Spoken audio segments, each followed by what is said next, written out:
നമസ്കാരം. കേരളത്തിൽ പെട്ടിയിലായ വോട്ടിന്റെ കണക്കെടുപ്പ് ചർച്ചകളിലാണ് മുന്നണികൾ. ഭരണ തുടർച്ചയോ ഭരണമാറ്റമോ എന്ന കേവല ചോദ്യങ്ങൾക്കപ്പുറം ഉയർന്ന പോളിംഗ് നിരക്കും സ്ത്രീ വോട്ടർമാരുടെ പങ്കാളിത്തവും തരംഗം സൃഷ്ടിക്കുമോ എന്ന ചിന്തയാണ് മുഖ്യം. ജനവിധി അറിയും മുൻപേ ആരാകും മുഖ്യൻ എന്ന ചർച്ച സജീവമായ കോൺഗ്രസ് ക്യാമ്പിൽ നിന്ന് വെറുതെ നാട്ടുകാരെ കൊണ്ട് പറയിപ്പിക്കരുത് എന്ന കെ മുരളീധരന്റെ ശബ്ദമുയർന്ന ദിവസമാണിന്ന്. എത്ര പ്രതികൂലമായാലും ഭരണ തുടർച്ച നേരിയ ഭൂരിപക്ഷത്തിനെങ്കിലും സാധ്യമാകും എന്ന പ്രതീക്ഷ കൈവിട്ടിട്ടില്ല LDF. NDA ആകട്ടെ സാന്നിധ്യം ശക്തമാക്കാൻ കഴിയും എന്ന വിശ്വാസത്തിലുമാണ്. വോട്ടുമെണ്ണും മുൻപേയുള്ള ഈ നീണ്ട കാത്തിരിപ്പിൽ മുന്നണികളുടെ കണക്കെടുപ്പിന്റെ പൊരുൾ തിരയുകയാണ് ഇന്ന് എൻകൗണ്ടർ. എല്ലാ പ്രേക്ഷകർക്കും സ്വാഗതം.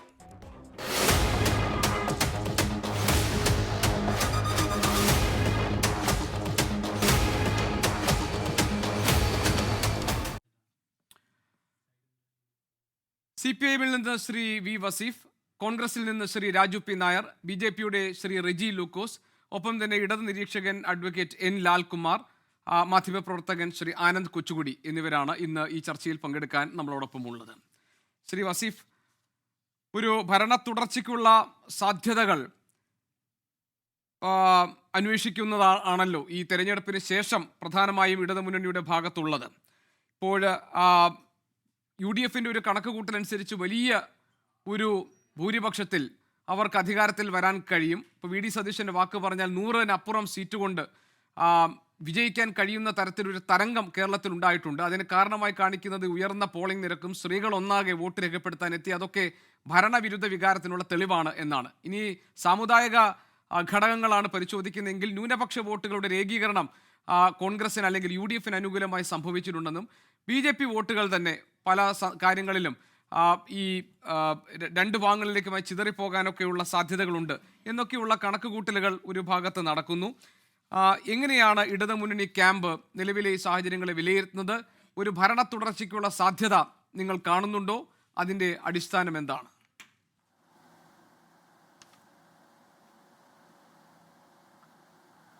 ഇവിടെ ഇപ്പോൾ VD സതീശൻ്റെ 100 സീറ്റിനെ കുറിച്ചാണ് നിങ്ങളൊക്കെ ചർച്ച ചെയ്യുന്നത്. അദ്ദേഹം തെരഞ്ഞെടുപ്പിന് മുമ്പും പറഞ്ഞത് എന്തൊക്കെയാണ്? കളവ് മാത്രമല്ലേ. ഞങ്ങൾ അദ്ദേഹത്തെക്കുറിച്ച് ഈ കേരളത്തോട് പറയാൻ ശ്രമിച്ചതും അത് തന്നെയാണ്. ഒരു സാധാരണ പ്രതിപക്ഷ നേതാവിൽ കവിഞ്ഞ് നുണ പറയുന്ന, ആക്ഷേപിക്കുന്ന ഒരു പ്രതിപക്ഷ നേതാവാണ് അദ്ദേഹം. അത് കോൺഗ്രസ്സുകാർക്കും ആ ബോധ്യമുണ്ട്. അവസാന നിമിഷം വരെ നുണ പറഞ്ഞ് പിടിച്ചു നിൽക്കാൻ പറ്റുമോ എന്നുള്ള ശ്രമമാണ് നടത്തിക്കൊണ്ടിരിക്കുന്നത്. പിന്നെ മറ്റൊരു കാര്യമുണ്ട്, UDF കഴിഞ്ഞ തെരഞ്ഞെടുപ്പിൽ ഇതുപോലെ വലിയ ആവേശമായിരുന്നു 2021 കാണിച്ചിരുന്നത്. 2021 അന്നത്തെ പ്രതിപക്ഷ നേതാവ് രമേശ് ചെന്നിത്തല എന്താ പറഞ്ഞിരുന്നത്? ഭരണമുണ്ടാകും എന്നുള്ളതാണ്. ഭരണമുണ്ടാകും എന്ന് പറഞ്ഞു. കേരളത്തിലുടനീളം ഇപ്പോൾ പറയുന്നത് പോലെ മുഖ്യമന്ത്രിയെയും മന്ത്രിമാരെയും മന്ത്രിമാരുടെ പേഴ്സണൽ സ്റ്റാഫിനെയും ഒക്കെ UDFും മുസ്ലിം ലീഗും ഒക്കെ തീരുമാനിച്ചതാണ്. അത് നാട്ടിൽ എല്ലാവർക്കും അറിയാം അതിനെക്കുറിച്ച്. അവസാനം എന്തായി? ഇലക്ഷൻ കഴിഞ്ഞപ്പോൾ പ്രതിപക്ഷ നേതാവിനെ തന്നെ അവരങ്ങ് മാറ്റി പുതിയ ആളെ കൊണ്ടുവന്നു. അതുപോലെ ഈ തെരഞ്ഞെടുപ്പിൻ്റെ റിസൾട്ട് വന്നാലും പ്രതിപക്ഷ നേതൃസ്ഥാനത്ത് നിന്ന് ഇപ്പോൾ ഉള്ള പ്രതിപക്ഷ നേതാവിനെ അവർ മാറ്റുന്ന ഒരു അവസ്ഥയാണ് ഉണ്ടാവുക. അദ്ദേഹം വനവാസത്തിലോ മറ്റെവിടേക്കെങ്കിലോ പോകാൻ അദ്ദേഹം എന്താണോ ഉദ്ദേശിച്ചത് അവിടേക്ക് പോകേണ്ടി വരും എന്നാണ് ഞങ്ങൾ കണക്കാക്കുന്നത്. കേരളത്തെ സംബന്ധിച്ചിടത്തോളം കേരളത്തിലെ ജനങ്ങൾ ഈ തെരഞ്ഞെടുപ്പിൽ വികസനം ചർച്ച ചെയ്യും. വികസനം ചർച്ച ചെയ്യുന്ന സമയത്ത് മുൻകാലങ്ങളിലെ UDF ഗവൺമെൻറ് ഈ നാട്ടിൽ നടത്തിയ പ്രവർത്തനങ്ങളെക്കുറിച്ച്, ഈ നാടിൻ്റെ മുന്നോട്ട് പോക്കിനെ എങ്ങനെയൊക്കെയാണ് അവർ തടഞ്ഞിരുന്നത്, അതിനുവേണ്ടി ഒരു ഇച്ഛാശക്തിയോടുകൂടി ദീർഘവീക്ഷണത്തോടുകൂടി അവർ ഇടപെടാത്തത് എല്ലാം ഈ നാട് ചർച്ച ചെയ്യും. സ്കൂളുകൾ അടച്ചുപൂട്ടിയത്, നമ്മുടെ നാട്ടിൽ കറണ്ടില്ലാത്തത്, അത് റോഡില്ലാത്തത്, പാലമില്ലാത്തത്, പൊതുമേഖലാ സ്ഥാപനങ്ങൾ ഒന്നൊന്നായി പൂട്ടിക്കൊണ്ടിരുന്നത്, അതിൽ നിന്നെല്ലാമുള്ള ഒരു വലിയ മാറ്റം ഈ കേരളം കണ്ടു. ആ മാറ്റത്തോടൊപ്പം ഈ ജനം നിൽക്കും എന്ന് തന്നെയാണ് ഞങ്ങൾ പ്രതീക്ഷിക്കുന്നത്. തീർച്ചയായിട്ടും വലിയൊരു മുന്നേറ്റം ഈ ഒരു തെരഞ്ഞെടുപ്പിൽ ഇടതുപക്ഷത്തിന് അനുകൂലമായിട്ടുണ്ടാകും. ഇവർ പല ഡീലുകൾ നടത്തി എന്നുള്ളതൊക്കെയാണ് ഇപ്പോൾ വരുന്ന വാർത്തകളും മറ്റുമൊക്കെ പുറത്തു വരുന്നത്. ആ ഡീലുകളെയൊക്കെ നമ്മുടെ നാട്ടിലെ ജനാധിപത്യ വിശ്വാസികൾ, വികസനം ആഗ്രഹിക്കുന്നവർ, മതനിരപേക്ഷത ആഗ്രഹിക്കുന്നവർ അതിജീവിച്ച് ഇടതുപക്ഷത്തോടൊപ്പം നിൽക്കും എന്ന് തന്നെയാണ് ഞങ്ങൾ പ്രതീക്ഷിക്കുന്നത്. വസീഫ്, ഈ ആമുഖമായി താങ്കൾ പറഞ്ഞ കാര്യങ്ങൾ ഞാൻ മനസ്സിലാക്കുന്നു. പക്ഷേ ഈ ഇപ്പോൾ കണക്കുകൾ ആ നിലയ്ക്ക് ഇപ്പോൾ സി പി എമ്മിൻ്റെ സംസ്ഥാന സെക്രട്ടേറിയറ്റ് നാളെ ചേരാൻ പോകുന്നതേ ഉള്ളൂ. ഇപ്പോൾ സി പി ഐയുടെ സംസ്ഥാന സെക്രട്ടേറിയറ്റ് നിർവാഹക സമിതി യോഗങ്ങൾ ഈ കാര്യങ്ങൾ വിലയിരുത്തിക്കൊണ്ടിരിക്കുകയാണ്. ഇപ്പോൾ കണക്കുകൾ വെച്ച് നോക്കുമ്പോൾ നിങ്ങൾക്ക് കാലിടറി വീഴാൻ ഇടയുള്ള അങ്ങനെ കരുതുന്ന മണ്ഡലങ്ങളെ നിങ്ങൾ പിന്നെ അടയാളപ്പെടുത്തി വെച്ചിട്ടുണ്ട്. അങ്ങനെ ഒരു കണക്കുകൂട്ടൽ നിങ്ങൾക്കുണ്ട്. അപ്പോൾ ഉദാഹരണത്തിന് നമുക്കിപ്പോൾ തലസ്ഥാന ജില്ല എടുക്കാം. തിരുവനന്തപുരം ജില്ലയെക്കുറിച്ച് പറയുന്നത് തിരുവനന്തപുരം ജില്ലയിൽ ആരാണോ ഭൂരിപക്ഷം ഉണ്ടാക്കുന്നത് അല്ലെങ്കിൽ കൂടുതൽ സീറ്റുകൾ നേടുന്നത് അവരായിരിക്കും ഈ സംസ്ഥാനം ഭരിക്കുക എന്നാണ്. ഇപ്പോൾ കഴിഞ്ഞ തവണ 14 നിയോജക മണ്ഡലങ്ങളുള്ള തിരുവനന്തപുരത്ത് 13 ഇടതുമുന്നണിയാണ് വിജയിച്ചത്. അതുപോലെ നമുക്ക് വടക്കൻ മേഖലകളിലേക്ക് വന്നു കഴിഞ്ഞാൽ ഇപ്പോൾ കോഴിക്കോട്, മലപ്പുറം പോലെയുള്ള ഇടങ്ങളിൽ ഇവിടെയൊക്കെ ഏത് തരത്തിലുള്ള ഒരു തുടർച്ച ഉണ്ടാകുമെന്നാണ് നിങ്ങൾ കരുതുന്നത്? പ്രത്യേകിച്ച് ചില മന്ത്രിമാർ കനത്ത പോരാട്ടം നേരിടുന്നുണ്ട് എന്ന വിലയിരുത്തലുണ്ട്. ഇപ്പോൾ ഉദാഹരണത്തിന് വീണ ജോർജിൻ്റെ കാര്യത്തിൽ, തിരൂരിൽ വി അബ്ദുറഹ്മാൻ്റെ കാര്യത്തിൽ, അതുപോലെ റോഷി അഗസ്റ്റിൻ ഇടുക്കിയിൽ, രാമചന്ദ്രൻ കടന്നപ്പള്ളി കണ്ണൂരിൽ, എം പി രാജേഷ് തൃത്താലയിൽ, ഇവരുടെയൊക്കെ നില ഇത്തവണ പരുങ്ങലിലാകാനുള്ള സാധ്യതയുണ്ട് എന്നൊക്കെയുള്ള ചില വിലയിരുത്തലുകൾ വരുന്നുണ്ട്. CPM ഈ തരത്തിൽ എന്തെങ്കിലും ഒരു വിലയിരുത്തൽ നടത്തിയിട്ടുണ്ടോ? ഞങ്ങളെ സംബന്ധിച്ചിടത്തോളം അങ്ങനെ ഒരു പരുങ്ങലുണ്ട് എന്നുള്ള ഒരു അഭിപ്രായവും ഇല്ല. ഞങ്ങളെ സംബന്ധിച്ചിടത്തോളം ആ മണ്ഡലങ്ങളിലെല്ലാം തീർച്ചയായിട്ടും വലിയ മുന്നേറ്റം ഉണ്ടാകും. കാരണം ഈ മന്ത്രിമാരെല്ലാം കേരളത്തിൻ്റെ പൊതുസമൂഹം, മന്ത്രിമാരെയെല്ലാം ഈ കേരളത്തിലെ പൊതുസമൂഹം അംഗീകരിച്ചവരാണ്. ഇവർക്കെതിരെ ഒന്നും സാധാരണ UDF മന്ത്രിമാരെക്കുറിച്ച് കേൾക്കുന്ന പോലെ ഒരാക്ഷേപം പോലും കേൾക്കാത്തവരാണ്. പിന്നെ എന്തെങ്കിലും ആക്ഷേപിക്കാൻ വേണ്ടി എന്തെങ്കിലും കാര്യങ്ങൾ ഉന്നയിച്ചു എന്നുള്ളതല്ലാതെ വസ്തുതാപരമായി ഈ മന്ത്രിമാർക്കെതിരെ ഒന്നും ഒരു കാര്യമാത്ര പ്രസക്തമുള്ള ഒരാക്ഷേപവും നമ്മളാരും കേട്ടിട്ടില്ല. അതുകൊണ്ട് തന്നെ ഈ മന്ത്രിമാരെയെല്ലാം ആ നാട്ടിലെ ജനങ്ങൾ ഹൃദയത്തിലേറ്റും. നേരത്തെ അവർ മത്സരിക്കുന്ന സമയത്തും ആ മണ്ഡലങ്ങളൊക്കെ നമുക്കറിയാം. രാഷ്ട്രീയമായി ഞങ്ങൾക്ക് അത്ര മേൽക്കൈയുള്ള മണ്ഡലങ്ങളല്ല ഇവർ ഈ മത്സരിച്ച മണ്ഡലങ്ങളൊന്നും. ആ മണ്ഡലങ്ങളിൽ അവർ നേരത്തെ തന്നെ കഴിഞ്ഞ തെരഞ്ഞെടുപ്പിൽ 2021 ജയിച്ചു വന്നത് വലിയ പോരാട്ടത്തിലൂടെയാണ്. എന്നാൽ തിരൂരിലെ മന്ത്രി നമ്മുടെ വി അബ്ദുറഹ്മാൻ മത്സരിച്ചത് മറ്റൊരു മണ്ഡലത്തിൽ, അദ്ദേഹത്തിൻ്റെ നാട്ടിൽ പോയി മത്സരിക്കുകയാണ്. ലീഗിൻ്റെ മണ്ഡലത്തിലാണ്. ലീഗിന് വലിയ ഭൂരിപക്ഷം കൊടുക്കുന്ന ഒരു മണ്ഡലമാണ്. അവിടെ ആ മണ്ഡലം ഇപ്പോൾ നമ്മുടെ വി അബ്ദുറഹ്മാൻ മത്സരിക്കുന്നതോടുകൂടി ചിത്രം മാറി. ഞങ്ങൾ ജയിക്കും എന്നുള്ള സംസാരത്തിലേക്ക് എത്തി. അവിടെയും ഞങ്ങളുടെ ഒരു അഭിപ്രായം വി അബ്ദുറഹ്മാൻ ഒരു ക്ലിയർ മെജോറിറ്റിയിൽ ജയിച്ചു വരും എന്ന് തന്നെയാണ്. വീണ ജോർജ് ആയാലും എം പി രാജേഷ് ആയാലും. എം പി രാജേഷൊക്കെ തൃത്താലയിൽ കഴിഞ്ഞ തെരഞ്ഞെടുപ്പിൽ നല്ല വിജയം നേടി വന്ന കേരളത്തിൻ്റെ ഏറ്റവും പ്രധാനപ്പെട്ട വകുപ്പുകൾ കൈകാര്യം ചെയ്ത നേരത്തെ സ്പീക്കറായ ഒരു മന്ത്രിയാണ്. ഇപ്പോൾ നല്ല രീതിയിൽ ആ മണ്ഡലത്തിൽ ഇടപെട്ട ഒരു ജനപ്രതിനിധി എന്നുള്ള നിലക്ക് ആ നാട് അദ്ദേഹത്തോടൊപ്പം നിൽക്കും. അദ്ദേഹത്തെ ഒന്നും കൈവിടും എന്ന് നമുക്ക് ചിന്തിക്കാൻ പോലും പറ്റില്ല. പിന്നെ പറയുന്നവർക്കെല്ലാം എന്തൊക്കെ പറയാം, എന്തൊക്കെ പ്രഡിക്ഷൻ നടത്താം. ഇപ്പോൾ അതോടൊപ്പം തന്നെ ചർച്ച ചെയ്യേണ്ട ഒരു മണ്ഡലമല്ലേ പറവൂരിൽ നല്ല മത്സരമല്ലേ നടന്നത്? പറവൂരിൻ്റെ കാര്യത്തിൽ അത്ര സേഫാണോ? സണ്ണി ജോസഫിൻ്റെ മണ്ഡലം, അവിടെ ഞങ്ങൾ ജയിക്കാനുള്ള സാധ്യതയില്ലേ? അപ്പോൾ ഇതൊക്കെ നടക്കുന്നുണ്ട്. ഇപ്പോൾ മുസ്ലിം ലീഗിൻ്റെ ഏറ്റവും പ്രധാനപ്പെട്ട ഒരു മണ്ഡലമാണ് വേങ്ങര, മലപ്പുറത്തെ. വേങ്ങരയിൽ നിങ്ങൾക്ക് തന്നെ അറിയാമല്ലോ, നല്ല ടൈറ്റ് ഫൈറ്റ് അല്ലേ കൊടുത്തത്. എന്താകും എന്ന് പറയാൻ പറ്റില്ല. മങ്കട എന്താവും എന്ന് പറയാൻ പറ്റില്ല. അപ്പോൾ അങ്ങനെയൊക്കെ ഉണ്ട്.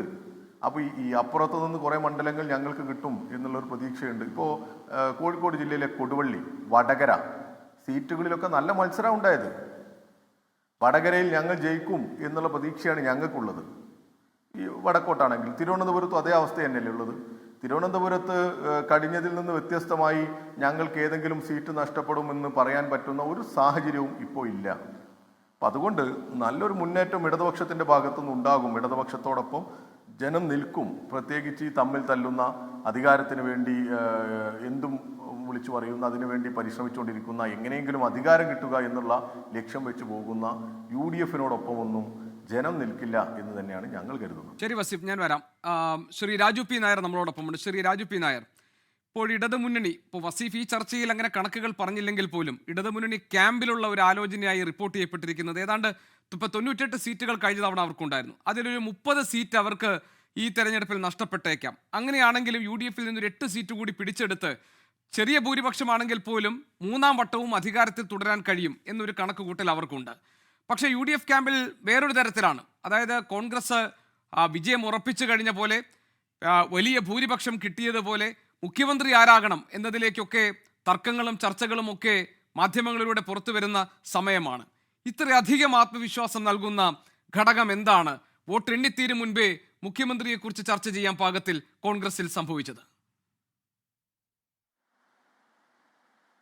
അല്ല, കോൺഗ്രസിൽ മുഖ്യമന്ത്രി ചർച്ചകളൊന്നും നടക്കുന്നില്ല. അതിനകത്തൊന്നും യാതൊരു തർക്കവും വേണ്ട. ഒരു ചർച്ചയും അത്തരത്തിലുള്ള നടക്കുന്നില്ല. ഞങ്ങളെ സംബന്ധിച്ചോളം ഞങ്ങൾ വോട്ടെടുപ്പ് കഴിഞ്ഞു. ഇനി ജനാധിപത്യപരമായിട്ട് തന്നെ ആ മെയ് 4-ന് ജനവിധി എന്താണെന്ന് കൃത്യമായിട്ട് ഔദ്യോഗികമായി പുറത്തേക്ക് വരിക, അതിനുവേണ്ടി കാത്തിരിക്കുക എന്നുള്ളത് തന്നെയാണ് ഞങ്ങളുടെ നയം. പക്ഷേ അതിനിടയ്ക്ക് പാർട്ടി അകത്തും പാർട്ടിയുടെ വിലയിരുത്തലുകളുണ്ടാവും. ആ പാർട്ടിയുടെ വിലയിരുത്തലുകളിൽ ഞങ്ങളെ സംബന്ധിച്ചോളം വളരെ കൃത്യമായിട്ട് ഞങ്ങൾ ഒരു 100 സീറ്റിനടുക്കുന്ന ഒരു ഭൂരിപക്ഷത്തോടുകൂടി ഞങ്ങൾ തിരിച്ച് അധികാരത്തിലേക്ക് വരുന്നു എന്നുള്ളത് തന്നെയാണ് ഞങ്ങളുടെ വിലയിരുത്തൽ. പിന്നെ വസീഫ് 2021 ഞങ്ങളുടെ കണക്കിനെ സംബന്ധിച്ചാണ് പറയുന്നത്. 2021 കണക്ക് പറയുമ്പോൾ വസീഫ് പറയുന്നത് ശരിയാണ്. ഞങ്ങൾ അന്ന് ജയിക്കുമെന്ന് ഞങ്ങൾ വിചാരിച്ചിരുന്നു. ഞങ്ങളെ സംബന്ധിച്ചുള്ള വലിയ ആത്മവിശ്വാസത്തോടെ ഞങ്ങൾ തോറ്റുപോയി. പക്ഷെ 2021 ശേഷം ഇങ്ങോട്ട് നടന്ന തെരഞ്ഞെടുപ്പുകൾ മുഴുവൻ ആത്മവിശ്വാസം നഷ്ടപ്പെട്ടത് വസീഫിനല്ലേ?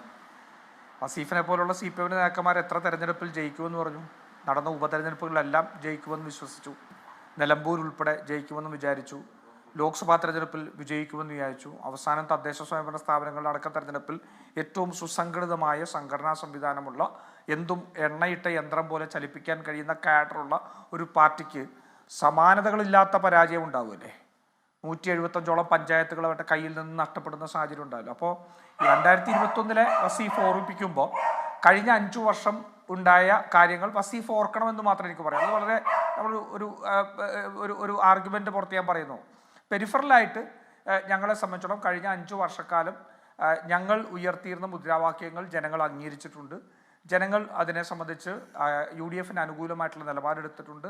ഒരേ ഒരു ഉപതെരഞ്ഞെടുപ്പിലാണ് തോറ്റത്. ആ ഉപതെരഞ്ഞെടുപ്പിൽ ഏറ്റവും എന്താ പറയുക, അടിത്തറയുള്ള, അവരുടെ വലിയ കാഡറുള്ള പാർട്ടി സംവിധാനങ്ങൾ അത്രമാത്രം വലിയ സ്വാധീനമുള്ള ചേലക്കരയിൽ പോയി 28,000 വോട്ട് കുറയ്ക്കാൻ സാധിച്ചു. അപ്പോൾ നമ്മൾ ഒരു സിമ്പിൾ ലോജിക്ക് വെച്ച് നോക്കിയാൽ അത്രമാത്രം സംഘടനാ സംവിധാനമുള്ള അടിത്തറയുള്ള ഒരു മണ്ഡലത്തിൽ 28,000 വോട്ട് കുറയ്ക്കാൻ സാധിച്ചുവെങ്കിൽ അതിലൊരു പകുതി പോട്ടെ, ഒരു 15,000 വോട്ട് മറ്റ് മണ്ഡലങ്ങളിൽ വ്യത്യാസം ഉണ്ടാക്കാൻ കഴിഞ്ഞാൽ എത്ര സീറ്റ് അവരുടെ കയ്യിൽ നഷ്ടപ്പെടും എന്നുള്ളൊരു പെരിഫറലായിട്ട് വേണം നമുക്കൊരു കണക്ക് പറയാം. പക്ഷെ ഞാൻ കുറച്ചുകൂടി ഒരു രാഷ്ട്രീയ വിദ്യാർത്ഥി എന്ന നിലയിലും ഞാൻ ഈ തെരഞ്ഞെടുപ്പിനെ നോക്കിക്കാണുന്നത് 2021 നിയമസഭാ തെരഞ്ഞെടുപ്പുമായിട്ട് തട്ടിച്ചു നോക്കിയല്ല, മറിച്ച് 2019 2024 ലോക്സഭാ തെരഞ്ഞെടുപ്പുമായിട്ടാണ് ഞാൻ തട്ടിക്കുന്നത്. കാരണം വെച്ചാൽ നമ്മളെപ്പോഴും ലോക്സഭാ തെരഞ്ഞെടുപ്പും നിയമസഭാ തെരഞ്ഞെടുപ്പും എല്ലാം ഡിഫറെൻറ്റ് ഫോർമാറ്റ് ആണെന്ന് പറയും.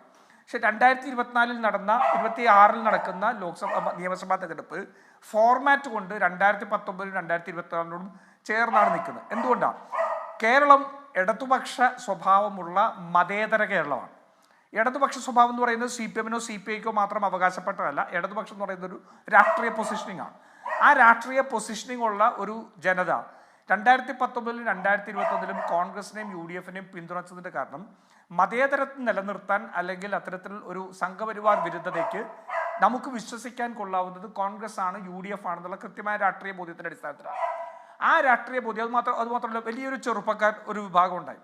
ആ ചെറുപ്പക്കാർ മുഴുവൻ UDFനെ പിന്തുണച്ചതിൻ്റെ കാര്യം RSS നേതൃത്വം കൊടുക്കുന്നൊരു ഗവൺമെൻറ് BJPയുടെ അധികാരത്തിൽ വന്നാൽ അവരുടെ ജീവിതത്തെ, അവരുടെ സ്വാതന്ത്ര്യത്തെ, അവരുടെ ലൈഫ് സ്റ്റൈലിനെ അതെങ്ങനെ ബാധിക്കുമെന്നുള്ള കൃത്യമായ ബോധ്യങ്ങളുണ്ടാകും. അതുകൊണ്ടാണ് ഈ പറയുന്ന ജനങ്ങൾക്ക് മുഴുവൻ, CPMകാർക്ക് പോലും UDFനെ പിന്തുണയ്ക്കാൻ യാതൊരു പ്രശ്നവും ഇല്ലാതെ അവർ പിന്തുണച്ചത്. അതേ ഫോർമാറ്റാണ് 2026 നിയമസഭാ തെരഞ്ഞെടുപ്പ് നടക്കുന്നത്. കാരണം കഴിഞ്ഞ 5 വർഷക്കാലം CPMന്റെ ഭാഗത്തു നിന്നുണ്ടായത് മുഴുവൻ RSSന്റെ സ്വരമായിരുന്നു. വേഷം നോക്കി തീവ്രവാദികളെ തിരിച്ചറിയാമെന്ന് BJP കേന്ദ്രത്തിൽ പറയുമ്പോൾ ഇവിടെ പേര് നോക്കി തീവ്രവാദികളെ തിരിച്ചറിയാമെന്ന് കേരളത്തിലെ ഒരു മന്ത്രി സജി ചെറിയാൻ പറയുകയായിരുന്നു. ഗുജറാത്തിൽ അഹമ്മദ് പട്ടേൽ വന്നു കഴിഞ്ഞാൽ പാകിസ്ഥാന്റെ നയം നടപ്പിലാകുമെന്ന് അമിത്ഷാ പറയുമ്പോൾ കേരളത്തിൽ UDF അധികാരത്തിൽ വന്ന ജമാഅത്തെ ഇസ്ലാമി ആഭ്യന്തരം കൈകാര്യം ചെയ്യുമെന്ന് പറയുകയാണ്.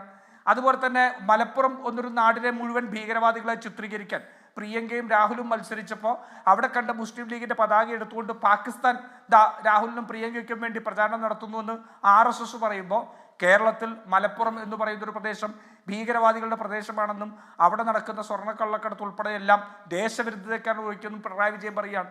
അപ്പോൾ CPMന്റെയും RSSന്റെയും ശബ്ദം ഒന്നായി മാറിയ ഒരു തെരഞ്ഞെടുപ്പായിരുന്നു. ഒരു ഘടകം.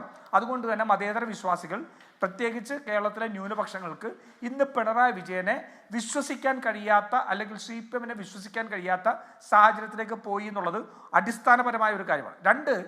2021 ഞാൻ അല്പം സ്വയം വിമർശനാത്മകമായിട്ടും അല്ലെങ്കിൽ ഒരു പക്ഷേ എൻ്റെ ഒരു ലൈൻ ക്രോസ് ചെയ്താണ് ഞാൻ പറയുന്നത്.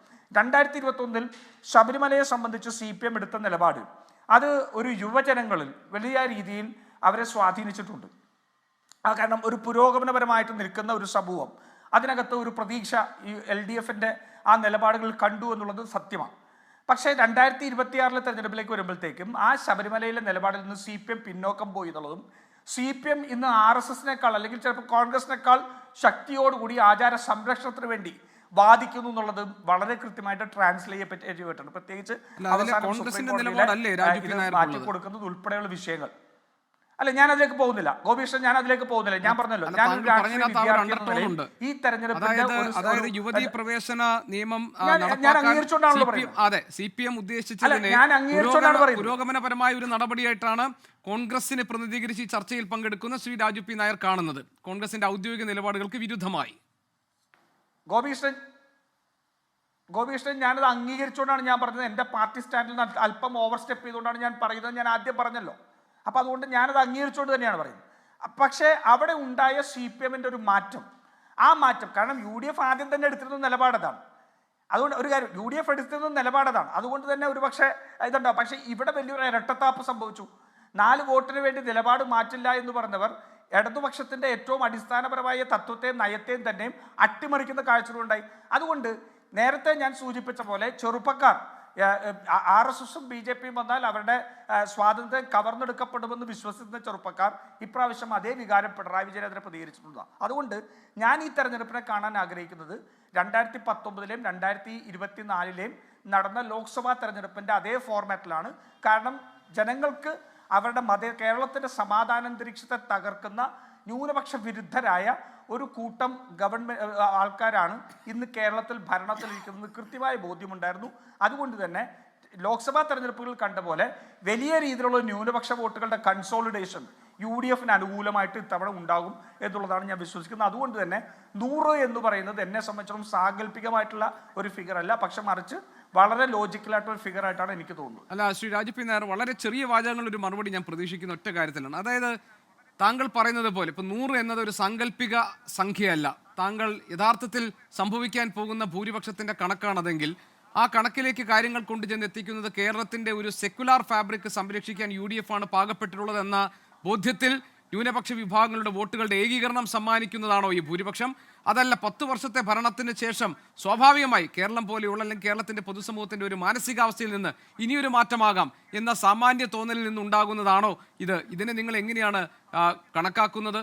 ആ നിലയിലാണോ, അതായത് ഒരു ഭരണവിരുദ്ധ വികാരം നൽകുന്നതായിരിക്കുമോ നിങ്ങൾക്ക് ഈ ഭൂരിപക്ഷം, അതോ കേരളത്തിന്റെ മതനിരപേക്ഷ വോട്ടുകൾ നൽകുന്ന പിന്തുണയായിരിക്കുമോ ഈ ഭൂരിപക്ഷം?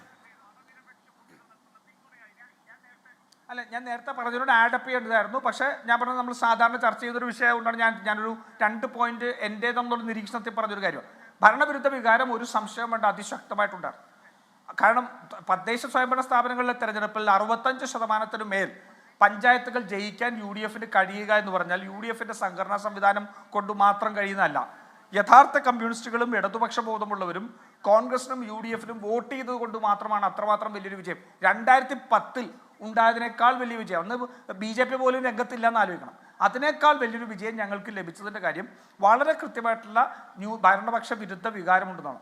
ആ ഭരണപക്ഷ വിരുദ്ധ വികാരം നിലനിൽക്കുമ്പോൾ തന്നെ അതിൽ നിന്ന് ഒട്ടേറെ വോട്ടിൻ്റെ കൺസോൾട്ടേഷൻ ഞാൻ നേരത്തെ പറഞ്ഞ ഘടകങ്ങളിൽ നിന്ന് UDFന് അനുകൂലമായിട്ട് വരുന്നു എന്നുള്ളതാണ് ഞാൻ പറഞ്ഞതിന്റെ അർത്ഥം. ശരി ശരി ശ്രീ രാജു പി നായർ, ഞാൻ താങ്കളുടെ രണ്ടാമത്തെ റൗണ്ടിൽ ഞാൻ താങ്കളുടെ അടുത്തേക്ക് വരാം. ശ്രീ റെജി ലൂക്കോസ് ഉണ്ട്,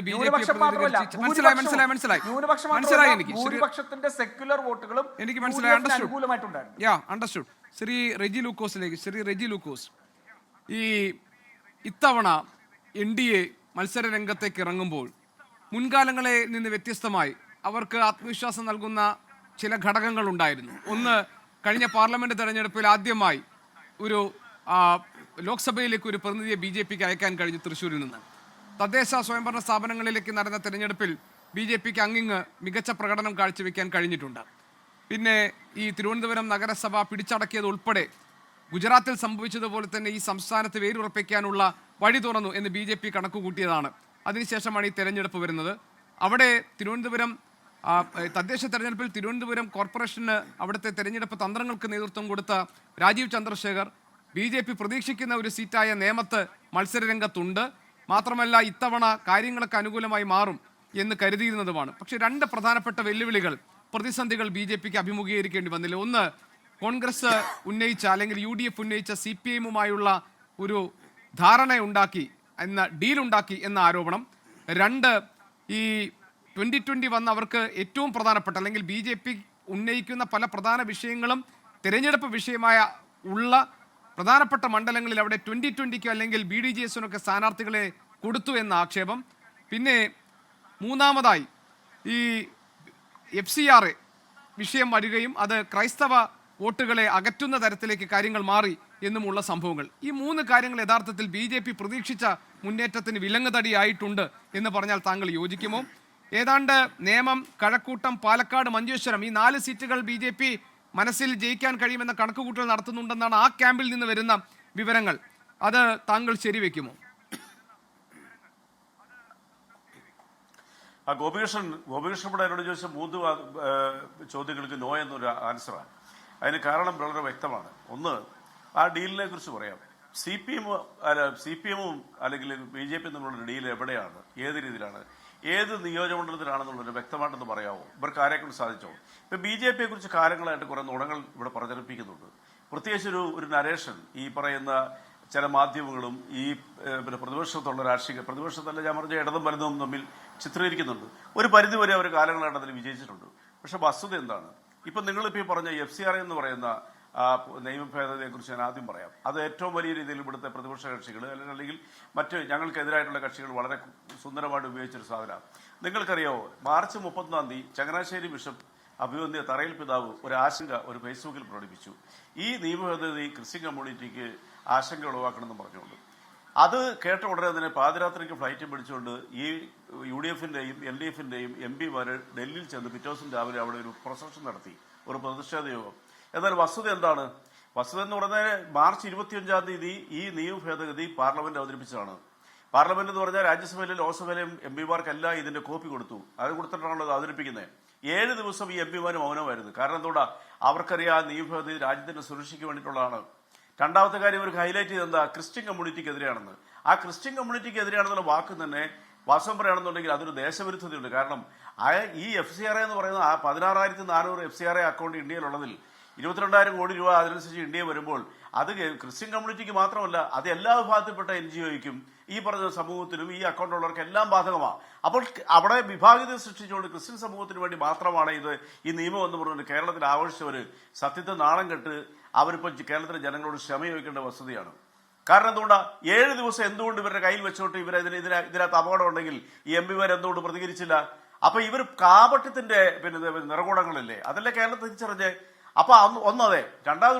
മൂന്നാമതായിട്ട് എന്നോട് ചോദിച്ച കാര്യം, ഞങ്ങൾ ഉയർത്തിയ 1-2 കാര്യങ്ങളിൽ, അതായത് 2020യും അല്ലെങ്കിൽ BDJSനെ പോലെയുള്ള ഘടകകക്ഷികൾക്ക് അമിതമായി സീറ്റ് കൊടുത്തില്ലേ? അത് ഞങ്ങളുടെ സ്വാതന്ത്ര്യമല്ലേ, ഞങ്ങളത് ചെയ്യേണ്ടതല്ലേ? ഇപ്പൊ പെയ്ഡ് സീറ്റ് ഞാൻ ചോദിക്കുന്നത് ഈ FCRAയുടെ കാര്യത്തിൽ ഞാനൊരു കാര്യം പറയട്ടെ. FCRAയുടെ കാര്യത്തിൽ ക്രൈസ്തവ സഭകൾക്ക് ആശങ്കയുണ്ട്. ക്രൈസ്തവ സഭാ മേലധ്യക്ഷന്മാർ ആ ആശങ്ക പരസ്യമായി പ്രകടിപ്പിക്കുകയും അതിന്റെ ഭാഗമായി കേരളത്തിൽ പ്രതിപക്ഷ നേതാവും മുഖ്യമന്ത്രിയും ഒക്കെ കേന്ദ്ര സർക്കാരിന് കത്തയക്കുകയും ബിഷപ്പ് മാർ ജോസഫ് പാംപ്ലാനി സഭയുമായി ബന്ധപ്പെട്ട ആയിരക്കണക്കിന് ബാങ്ക് അക്കൗണ്ടുകൾ കേന്ദ്ര സർക്കാർ മരവിപ്പിച്ചിട്ടുണ്ടെന്നും കൃത്യമായ വിശദീകരണമില്ലാതെ സ്വത്തുക്കൾ കണ്ടുകെട്ടിയിട്ടുണ്ടെന്ന് ആരോപണം ഉന്നയിച്ചു. ഇത് ക്രൈസ്തവ സഭയെ വരുതിയിൽ നിർത്താനും അവരെ കൂച്ചുവിലം കാണാനും നടത്തുന്ന രാഷ്ട്രീയ നീക്കമാണെന്ന് ആക്ഷേപം ഉയർന്നു. പിന്നെ എങ്ങനെയാണ് താങ്കൾ ഇതിൽ ഒരു പ്രതിഷേധം ഉണ്ടായിട്ടില്ല എന്നോ അല്ലെങ്കിൽ ഇത് ക്രൈസ്തവ സഭകൾക്കെതിരെ ആണെന്ന് തെറ്റിദ്ധരിപ്പിച്ചു എന്ന് പറയുക? അത് അവരുടെ വിവേചന ശേഷിയെ കൂടി ചോദ്യം ചെയ്യുന്ന ഒന്നായി പോയല്ലോ ശ്രീ റെജി ലൂക്കോസ്. അല്ലല്ല, അവരുടെ വിവേചന ബുദ്ധി ഒരിക്കലും ചോദ്യം ചെയ്തില്ല. കാരണം അവർ വിവേചന ബുദ്ധി ഉള്ളവരാ. നിങ്ങൾ ഇപ്പോഴും പറയുന്നത് ക്രിസ്ത്യൻ കമ്മ്യൂണിറ്റിക്ക് എതിരെയാണ് നിയമം. അതെങ്ങനെയാണെന്ന് എനിക്ക് മനസ്സിലാവാത്ത കാര്യം. ഇവിടെ ഹിന്ദു അത് പറഞ്ഞത് ക്രൈസ്തവ സഭകളിൽ നിന്ന് തന്നെയാണ് എന്നാണ് ഞാൻ പറഞ്ഞത്. ഞാൻ പറഞ്ഞു എന്നല്ല, ക്രൈസ്തവ സഭ തന്നെയാണ് ആ ആശങ്ക മുന്നോട്ട് വെച്ചിട്ടുള്ളതെന്നാണ് ഞാൻ പറഞ്ഞത്. അല്ല, അതാണ് എന്റെ ചോദ്യം എന്ന് പറയുന്നത്. അത് ഞാൻ അംഗീകരിച്ചുകൊണ്ട് തന്നെ ഞാൻ പറയുവാണ്. ഞാൻ പറയുന്നത് ക്രൈസ്തവ സമൂഹത്തിന് അങ്ങനെ ഒരു ആശങ്കയുണ്ടെങ്കിൽ അല്ലെങ്കിൽ ഇത് ക്രൈസ്തവ സമൂഹത്തിനെ മാത്രം ലൊക്കേറ്റ് ചെയ്തിട്ടുള്ള ഒരു നിയമ ഭേദഗതിയാണെന്നുണ്ടെങ്കിൽ ഈ FCRA എന്ന് പറയുന്ന നിയമത്തിന്റെ ബാലപാഠങ്ങൾ അറിയാത്തല്ലേ പറയത്തുള്ളൂ. മാർച്ച് 25-ാം തീയതി പാർലമെന്റിൽ അവതരിപ്പിച്ച ഒരു ഒരു അമെന്റ്മെന്റ് അതിന്റെ കോപ്പി MP-മാർക്ക് കിട്ടിയിട്ട് ഇവർ ആരും എന്തുകൊണ്ടോ പ്രതികരിക്കായിരുന്നു? അവർക്കാരും വസ്തുത അറിയാം. ഞാനൊന്ന് ചോദിക്കട്ടെ, ഈ രാജ്യത്തേക്ക് വരുന്ന പണം അത് കൃത്യമായ രീതിയിൽ ആവശ്യത്തിന് വേണ്ടിയിട്ടാണോ ഈ FCRA അക്കൗണ്ടിൽ വരുന്ന പണം ഉപയോഗിക്കുന്നത്? അതോ രാജ്യദ്രോഹപരമായിട്ട് എന്തിന്റെ സംഘടനയ്ക്ക് മാറിപ്പോകുന്നുണ്ടോ? ഇത്തരം കാര്യങ്ങൾ കൃത്യമായ രീതിയിൽ നിരീക്ഷിക്കാൻ ഈ രാജ്യത്തെ ഭരണകൂടത്തിന് സാധിച്ചില്ലെങ്കിൽ അത് എന്തൊരു ഭരണകൂടമാ? കത്തോലിക്ക സഭ തന്നെ കണ്ടത് ഇത് ന്യൂനപക്ഷ വേട്ടയ്ക്കുള്ള മാരകായുധമാണ് എന്നാണ്. ഗോപികൃഷ്ണ അതാ പറഞ്ഞു, അത് ക്രൈസ്തവ സഭ പ്രകടിപ്പിച്ച ആശങ്കയിൽ എരുതിയിൽ എണ്ണ വെക്കാനായിട്ട് ഈ കാര്യങ്ങൾ 7 ദിവസം മുമ്പ് അറിഞ്ഞ ഈ പറയുന്ന UDF-ന്റെ LDF-ന്റെ MP-മാർ മൗനം പാലിച്ചതിനോട് തന്നെ അവർ കിട്ടിയ അവസരങ്ങൾ ഉപയോഗിച്ച പോയിന്റിലേക്ക് വരാം. അതായത് ഇതൊക്കെ ഈ തെരഞ്ഞെടുപ്പിൽ തിരിച്ചടിയായിട്ടുണ്ടോ NDAക്ക്? ഇപ്പൊ താങ്കൾ പറഞ്ഞു, ഞാൻ ചോദിച്ച ചോദ്യങ്ങൾക്കൊക്കെ നോ എന്നാണ് താങ്കളുടെ ഉത്തരമെന്ന് പറഞ്ഞു. ഞാൻ അതിൽ ഒരു ചോദ്യം കൂടി ചോദിച്ചിരുന്നു. നേമം, കഴക്കൂട്ടം, പാലക്കാട്, മഞ്ചേശ്വരം പോലുള്ള 4 മണ്ഡലങ്ങളിൽ BJPക്ക് ജയിച്ചു കയറാൻ കഴിയും എന്ന ഒരു പ്രതീക്ഷ നേതൃത്വം വെച്ച് പുലർത്തുന്നുണ്ട്. അതുൾപ്പെടെയുള്ള മുഴുവൻ കാര്യങ്ങൾക്കും താങ്കൾ നോ എന്നാണോ മറുപടി പറഞ്ഞത്? അങ്ങനെയല്ല ഞാൻ പറഞ്ഞത്. ഈ ഒരു യാഥാർത്ഥ്യം ഇല്ലാത്ത കാര്യങ്ങൾ കേരളത്തിൽ ചർച്ച ചെയ്ത് അത് വീണ്ടും ആവർത്തിച്ചപ്പോൾ അത് തെറ്റാണെന്ന് തന്നെ ഞാൻ പറഞ്ഞു. അതിന് ഞങ്ങൾ ഉറച്ചു നിൽക്കുന്നത്. കേൾക്കുന്ന ജനങ്ങൾക്ക് ഒരേ വസ്തുതകൾ നിങ്ങൾ മനസ്സിലാക്കുക. നിയമമോ അല്ലെങ്കിൽ 2-3 സീറ്റ് മാത്രമല്ല, കേരളത്തിൽ നിർണായകമായിട്ടുള്ള ഒരു MLA-മാരുടെ സാന്നിധ്യം നിയമസഭയിൽ ഞങ്ങൾ കൊണ്ടുവരുന്ന കാര്യത്തിൽ തർക്കമില്ല. ഞാൻ ചോദിക്കട്ടെ ഗോപികൃഷ്ണൻ, ഒരു ദയവായിട്ടൊരു ചോദ്യം ചോദിക്കാം. കേരളത്തിൽ ഈ രണ്ട് മുന്നണികളെയും ജനം വെറുത്തു, യാതൊരു സംശയമില്ല. കാരണം എന്തുകൊണ്ടാ? ഇപ്പൊ LDF-ന്റെ എന്റെ ബഹുമാനപ്പെട്ട സുഹൃത്ത് വസീഫ് ചർച്ചയിലുണ്ടല്ലോ, LDF-ന്റെ 10 വർഷത്തെ ഭരണത്തിന് ശേഷം അവരുടെ പുറത്തുവിട്ടിരിക്കുന്ന പ്രകടന പത്രികയിൽ പറഞ്ഞ ഒരു കാര്യം കണ്ടപ്പോൾ ഞെട്ടിപ്പോയി. എന്താ അറിയോ? അടുത്ത 5 വർഷം കൊണ്ട് തൊഴിലില്ലായ്മ പരിഹരിക്കും. അപ്പൊ ഈ 10 വർഷം വരെ ഇവിടെ എന്ത് ചെയ്യുമായിരുന്നു? ഇന്ത്യയിൽ തൊഴിലില്ലായ്മയുടെ ശരാശരി മുന്നിൽ നിൽക്കുന്ന ഈ കേരളമാണ്. 1ാം റാങ്ക് കിട്ടിയ ഒരു പെൺകുട്ടിക്ക് പോലും ഇവർക്ക് അപ്പോയിന്റ്മെന്റ് ചെയ്യാൻ കൊടുക്കാൻ പറ്റിയിട്ടില്ല. അപ്പൊ ഈ 10 വർഷം വരെ എന്ത് ചെയ്യുമായിരുന്നു? പിന്നെ വിദേശ നിക്ഷേപത്തിന്റെ കാര്യത്തിൽ ഈ കുറ്റകരമായിട്ടുള്ള രീതിയിലുള്ള നുണകളാണ് പ്രചരിപ്പിക്കുന്നത്. ബഹുമാനപ്പെട്ട നമ്മുടെ മുഖ്യമന്ത്രി 25 പ്രാവശ്യം ലോകത്തിന്റെ വിവിധ രാജ്യങ്ങളിൽ നിക്ഷേപം സമാഹരിക്കാനായിട്ട് പോയി. KSIDCയുടെ ഒരു വിവരാവകാശ രേഖ ഒരു മാധ്യമപ്രവർത്തനം അത് പുറത്തു കൊണ്ടുവന്നു 1.5 മാസം മുമ്പ്. അതിൽ പറയുന്നത് എന്താ? ഒരൊറ്റ ഇന്ത്യൻ രൂപ പോലും ആ നിക്ഷേപമായിട്ട് ഇന്ത്യയിലേക്ക് വന്നിട്ടില്ല. തൊട്ടടുത്ത സംസ്ഥാനത്തെ സ്റ്റാലിൻ എന്ന് പറയുന്ന മുഖ്യമന്ത്രി ഞങ്ങളുടെ എതിരാളിയാണ് രാഷ്ട്രീയപരമായിട്ട്. പക്ഷെ അദ്ദേഹം 3 തവണ മാത്രമേ പോയിട്ടുള്ളൂ. 1,28,000 കോടി രൂപ ഇവിടെ കൊണ്ടുവന്നിരിക്കുന്നു. UP മുഖ്യമന്ത്രി 2 തവണ വിദേശത്ത് കൊണ്ടുവന്നിട്ടുള്ളൂ. 1,16,000 കോടി രൂപ ആ സംസ്ഥാനത്തെ കൊണ്ടുവന്നിരിക്കുന്നു. കേരളം ആ കാര്യത്തിൽ ദൂർത്തടിക്കാൻ വേണ്ടി ജനങ്ങളുടെ നികുതിപ്പണം ചെലവഴിക്കാൻ വേണ്ടി മാത്രമാണ് ഈ ഘോഷയാത്ര നടത്തിയത്. ഞാൻ എന്തെങ്കിലും വസ്തുതകൾ കേരളത്തിൽ എത്ര സീറ്റ് കിട്ടും അത് പറയാനൊന്നും ഞാനല്ല. ഞങ്ങളൊരു നിർണായക ശക്തിയാവും കേരളത്തിലെ ജനങ്ങൾ, പ്രത്യേകിച്ച് കേരളത്തിലെ യുവജനങ്ങൾ. അതാണ് അതായത് BJPക്ക് കേരള രാഷ്ട്രീയത്തിൽ ഒരു റോൾ ഉണ്ടാകും എന്നാണ് ഈ തെരഞ്ഞെടുപ്പ് ഫലം വന്നു കഴിഞ്ഞാൽ സംഭവിക്കാൻ പോകുന്നത് എന്ന് പറഞ്ഞത് രാജീവ് ചന്ദ്രശേഖറാണ്. എന്ത് റോൾ, ഏത് റോളിനെ കുറിച്ചാണ് അദ്ദേഹം പറയുന്നത്? അദ്ദേഹം പറയുന്നത് കേരളത്തിലെ ഭരണം എന്ന് പറയുന്ന സംവിധാനത്തിൽ ഒരു വലിയ റോൾ ഞങ്ങൾക്ക് ഉണ്ടാകുന്നുള്ള കാര്യത്തിലാണ്. കാരണം കേരളത്തിലെ ജനങ്ങൾ ആഗ്രഹിക്കുന്നു. അതൊരു വസ്തുതാപരമായ സത്യമാണ്. ഞാനൊരു കാര്യം ചോദിക്കട്ടെ, ഇവിടെ മതനിരപേക്ഷത്തെ കുറിച്ച് വാക്കുകൂടെ പറഞ്ഞു. ഒരൊറ്റ ചോദ്യം, എന്നെ അത് തടയരുത് ഗോപികൃഷ്ണൻ, കാരണം മറ്റു 2 പേർക്ക് അവസരങ്ങൾ ഒത്തിരി കൊടുത്തു, ഇന്ററപ്റ്റ് ചെയ്യാതുണ്ട്. SDP എന്ന് പറയുന്ന ഭീകരവാദ ടേസ്റ്റുള്ള, വിഘടനവാദ ടേസ്റ്റുള്ള ഒരു അവരെ നിരവധി പേരെ കൊന്നു തള്ളിയിട്ടുള്ള, അഭിമന്യു എന്ന് പറയുന്ന SFIയുടെ ചെറുപ്പക്കാരനെ പോലും കൊന്നു തള്ളിയിട്ടുള്ള ആ സംഘടന ആയിട്ട് അവര് കേരളത്തിൽ മാത്രമല്ല അഖിലേന്ത്യാ തലത്തിൽ അവരെ യോജിപ്പിച്ചിരിക്കുന്നു. ആസാമിലും പശ്ചിമ ബംഗാളിലും തമിഴ്നാട്ടിലും ഈ ഇടതുപക്ഷം ഒരു മുന്നണി സംവിധാനം പോലെയാണ് അവർ പ്രവർത്തിക്കുന്നത്. കേരളത്തിലെ മുഖ്യമന്ത്രിയോടും ബഹുമാനപ്പെട്ട പാർട്ടി സെക്രട്ടറിയോട് ആവർത്തിച്ച് മാധ്യമങ്ങൾ, നിങ്ങൾ ഉൾപ്പെടെയുള്ള മാധ്യമങ്ങൾ ചോദിച്ചപ്പോൾ ഇവരൊരു മറുപടി പറയാതെ മാധ്യമങ്ങളോട് എതിരിടുമായിരുന്നു. ഇവർക്ക് എന്ത് മതനിരപേക്ഷ പറയാനുള്ള അവകാശമുള്ള? ഇപ്പുറത്തെ UDF ആരോടാണ് കൂടിയിരിക്കുന്നത്? മൗദൂദി ഉണ്ടാക്കിയിരിക്കുന്ന ഈ ജമാഅത്തെ ഇസ്ലാമിയെ പോലെ വെൽഫെയർ പാർട്ടിയും ആയിട്ട് അവർ കൂട്ടുകൂടിയിരിക്കുന്നു. ആ പാർട്ടിയുടെ പൊതുവായ നയം എന്താ? ലോകത്തിലെ 44 രാജ്യങ്ങളിൽ സാന്നിധ്യമുള്ള ആ പാർട്ടി പറഞ്ഞത് ഞങ്ങൾക്ക് ജനാധിപത്യത്തിൽ വിശ്വാസമില്ല, ഞങ്ങൾ മതരാഷ്ട്രത്തിലാണ് വിശ്വസിക്കുന്നു പറയുന്ന പബ്ലിക്കായിട്ട് രാജ്യദ്രോഹം പറയുന്നവരുമായിട്ട് അവരും കൂട്ടുകൂടിയിരിക്കുന്നു. PDPയുമായി കൂട്ടുകൂടി കശ്മീർ ഭരിച്ചതോ ശ്രീ റെജി ലൂക്കോസ്? നിങ്ങൾ ഈ പറയുന്ന ബഹുജന മുസ്ലിയുടെ ഭരണകൂടമായിട്ടില്ലേ സ്ട്രാറ്റജിക് ആയിട്ട് ഞങ്ങൾ 1 വർഷവും 4 മാസം അവിടെ ഭരണം വെച്ചിട്ടുണ്ടായിരുന്നു. അന്ന് അവരോട് പറഞ്ഞൊരു വാചകം എന്താണ്? അവരോട് പറഞ്ഞിരുന്നത് കൃത്യമായിട്ടും രാജ്യത്തിന് സുരക്ഷയ്ക്ക് വിരുദ്ധമായിട്ട് എന്തെങ്കിലും ചെയ്തിട്ടുണ്ട് പിരിച്ചുകൂടാതെ പറഞ്ഞിരിക്കുന്നത്. നിങ്ങളത് മനസ്സിലാക്കണം. അല്ല, അതെന്ത് സ്ട്രാറ്റജിയാണ്? സ്ട്രാറ്റജിക് ആയിട്ട് BJPക്ക് PDPയുമായി കൂട്ടുകൂടി ഭരിക്കാം, ഒരു സ്ട്രാറ്റജിയുടെ ഭാഗമായി മറ്റ് ഏതെങ്കിലും സംഘടനകൾ ഇപ്പോൾ വെൽഫെയർ പാർട്ടിയോ SDP ഒന്നും നിരോധിത സംഘടനകളല്ല. ശരി, അവർക്കെതിരെ ആരോപണങ്ങളും ആക്ഷേപങ്ങളും ഉണ്ടെങ്കിൽ അവരുമായി ഒരു സ്ട്രാറ്റജിക് അലയൻസ് പാടില്ല. BJPക്ക് PDPയുമായി ഒരു സ്ട്രാറ്റജിക് അലയൻസ് ആകാം, കാശ്മീർ ഭരിക്കാം, കുഴപ്പമില്ല. തരാതരം പോലെ അതൊക്കെ ആകാം, ഇത് പാടില്ല. അങ്ങനെയാണെങ്കിൽ ഇത് വർഗീയ പാർട്ടിയും രാജ്യദ്രോഹ പാർട്ടിയും ഒക്കെ ആകും. തെറ്റായ രീതിയിൽ അതിനെ വ്യാഖ്യാനിക്കരുത്. നിൽക്കുന്നേ അല്ല ഗോപികൃഷ്ണ, ദയവായിട്ട് തെറ്റായി വ്യാഖ്യാനിക്കരുത്. ഇന്ത്യയുടെ അതിർത്തിയിൽ സമാധാനം കൊണ്ടുവരാൻ വേണ്ടിയിട്ട് ആ സംസ്ഥാനത്ത് നിന്നുള്ള ഒരു പാർട്ടിയുമായിട്ട് 1 വർഷവും 4 മാസവും ഞങ്ങൾ കൂട്ടുകൂടിയുള്ള വസ്തുതയാണ്. പക്ഷേ ആ വസ്തുതകൾ ആ പാർട്ടിയുമായിട്ട് അതായത് ഒരു മുന്നണിയിൽ ഭരണത്തിനുള്ള ആനുകൂല്യമായ സാഹചര്യങ്ങൾ ഒരുക്കിയത് ആ കാശ്മീർ എന്ന് പറഞ്ഞ സംസ്ഥാനത്തിന് ഗുണത്തിന് വേണ്ടിയിട്ട് അത് ഞങ്ങൾ ഫലപ്രദമായിട്ട് നിയോഗിച്ചു. കാശ്മീർ ഇന്ന് സ്വതന്ത്രമാണ്. സ്വതന്ത്രം സമാധാനപരമായി കാശ്മീർ സഞ്ചരിക്കാൻ 2008 അല്ല ഞാൻ താങ്കളോട് ചോദിച്ചത് എത്ര സീറ്റ് NDAക്ക് കിട്ടും, അതിന് താങ്കൾ വ്യക്തമായ ഒരു മറുപടി പറഞ്ഞിട്ടില്ല. പറയാം, അങ്ങനെയാണ് എത്ര സീറ്റ് കിട്ടുന്നത് ഇവർക്കാർക്കെല്ലാം പറയാൻ പറ്റും. പെട്ടിക്കാതിരിക്കുന്ന വോട്ടർ ഞങ്ങൾക്ക് പറയാവുന്ന ഒരു കാര്യം ഉറപ്പാണ്. ഈ 2026 മാർച്ച് മെയ് 4 വോട്ടെണ്ണുമ്പോൾ NDA എന്ന് പറയുന്ന ദേശത്തിനോടൊപ്പം നിൽക്കുന്ന ലോകത്തിന് മുമ്പിൽ നെറുകയിൽ ഈ രാജ്യത്തെ എത്തിച്ച രാഷ്ട്രീയ പ്രസ്ഥാനത്തോടൊപ്പം സഞ്ചരിക്കുന്നതിനും ആ വികസനം കേരളത്തിൽ കൊണ്ടുവരുന്നതിനായിട്ട് ജനങ്ങൾ വോട്ട് ചെയ്യും. അത് കംഫർട്ടബിൾ ആയിട്ടുള്ള ഒരു വോട്ടിംഗ് ഒരു നിയമസഭാ പ്രാതിനിധ്യത്തിലേക്ക് ഞങ്ങൾ കടക്കും. കേരളത്തിൽ ഈ UDFന് LDFന് ഭൂരിപക്ഷം കിട്ടുന്നതിന് യാതൊരു തർക്കമില്ല. കേരളം മാറിക്കഴിഞ്ഞു. മാറ്റത്തിന്റെ പാതയിലേക്ക് താങ്കൾ ചോദിച്ചത് ഞാൻ കേട്ടു. പക്ഷേ എനിക്കൊരു ഇടവേള പോകണം. അതിനുശേഷം നമുക്ക് അഡ്വക്കേറ്റ് N. ലാൽകുമാർ ഉണ്ട്, അതോടൊപ്പം തന്നെ ശ്രീ ആനന്ദ് കൊച്ചുകൂടി ഉണ്ട്. അവർ രണ്ടുപേരിലേക്ക് നമ്മൾ ഇതുവരെ പോയിട്ടില്ല. ഞാൻ അവരിലേക്ക് കൂടി പോയ ശേഷം രണ്ടാം റൗണ്ടിൽ നമുക്ക് ഈ ചോദ്യങ്ങളൊക്കെ ചോദിക്കാം ഇടവേളയ്ക്ക് ശേഷം. ചർച്ചയിലേക്ക് വീണ്ടും അഡ്വക്കേറ്റ് ലാൽകുമാർ. ഒരു ഭരണ തുടർച്ച നേരിയ ഭൂരിപക്ഷത്തിലെങ്കിലും ഉണ്ടാകും എന്ന പ്രതീക്ഷ കൈവിട്ടിട്ടില്ല ഇടതുമുന്നണി ക്യാമ്പ്. പക്ഷേ ശക്തമായ ഭരണവിരുദ്ധ വികാരം ആണ് ഈ വലിയ പോളിംഗിലൂടെ പ്രതിഫലിക്കാൻ പോകുന്നതെന്നും സ്ത്രീകൾ ഒന്നാകെ എത്തി വോട്ട് ചെയ്തത് UDFനെ അധികാരത്തിലേറ്റാനാണെന്നും മതേതര കേരളത്തെ നിലനിർത്താൻ UDFനെ കഴിയൂ, അതുകൊണ്ട് മതേതര വോട്ടുകൾ ഒന്നാകെ UDFന് ലഭിക്കും എന്നുമാണ് UDF ക്യാമ്പിൻ്റെ ആത്മവിശ്വാസം. NDA ആകട്ടെ ഒരു 18% വോട്ട് ഉയർത്തി 3 മുതൽ 4 വരെ സീറ്റുകൾ നേടാൻ കഴിയും എന്ന പ്രതീക്ഷയിലും. താങ്കൾ ഈ കണക്കുകൂട്ടലുകളെ എങ്ങനെ വിലയിരുത്തും? അല്ല, കഴിഞ്ഞ 2-3 ദിവസങ്ങളായി കേരളത്തിലെ മാധ്യമ ചർച്ചകളിൽ പൊതുവെ ഉയർന്നു വരുന്നൊരു വിഷയം പോളിംഗ് വളരെയധികം കൂടി എന്നുള്ളതാണ്. ആ പറയുന്ന പ്രയോഗം അതുതന്നെ തെറ്റായിട്ടാണ് എൻ്റെ ഒരു വിലയിരുത്തൽ.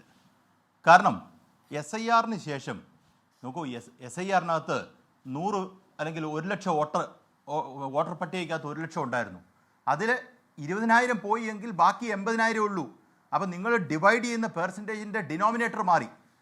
ആ ഡിനോമിനേറ്റർ മാറിയപ്പം കഴിഞ്ഞ പെർസെൻറ്റേജിനെയും ഈ വർഷത്തെ പെർസെൻറ്റേജും തമ്മിൽ കമ്പയർ ചെയ്യുന്നത്, ഇതിനെ സ്റ്റാൻഡേർഡൈസ് ചെയ്യാതെ കമ്പയർ ചെയ്താൽ തന്നെ ഈ സാധനം ഫോൾസായി പോയി. ആ അനാലിസിസ് തന്നെ തെറ്റാണ്.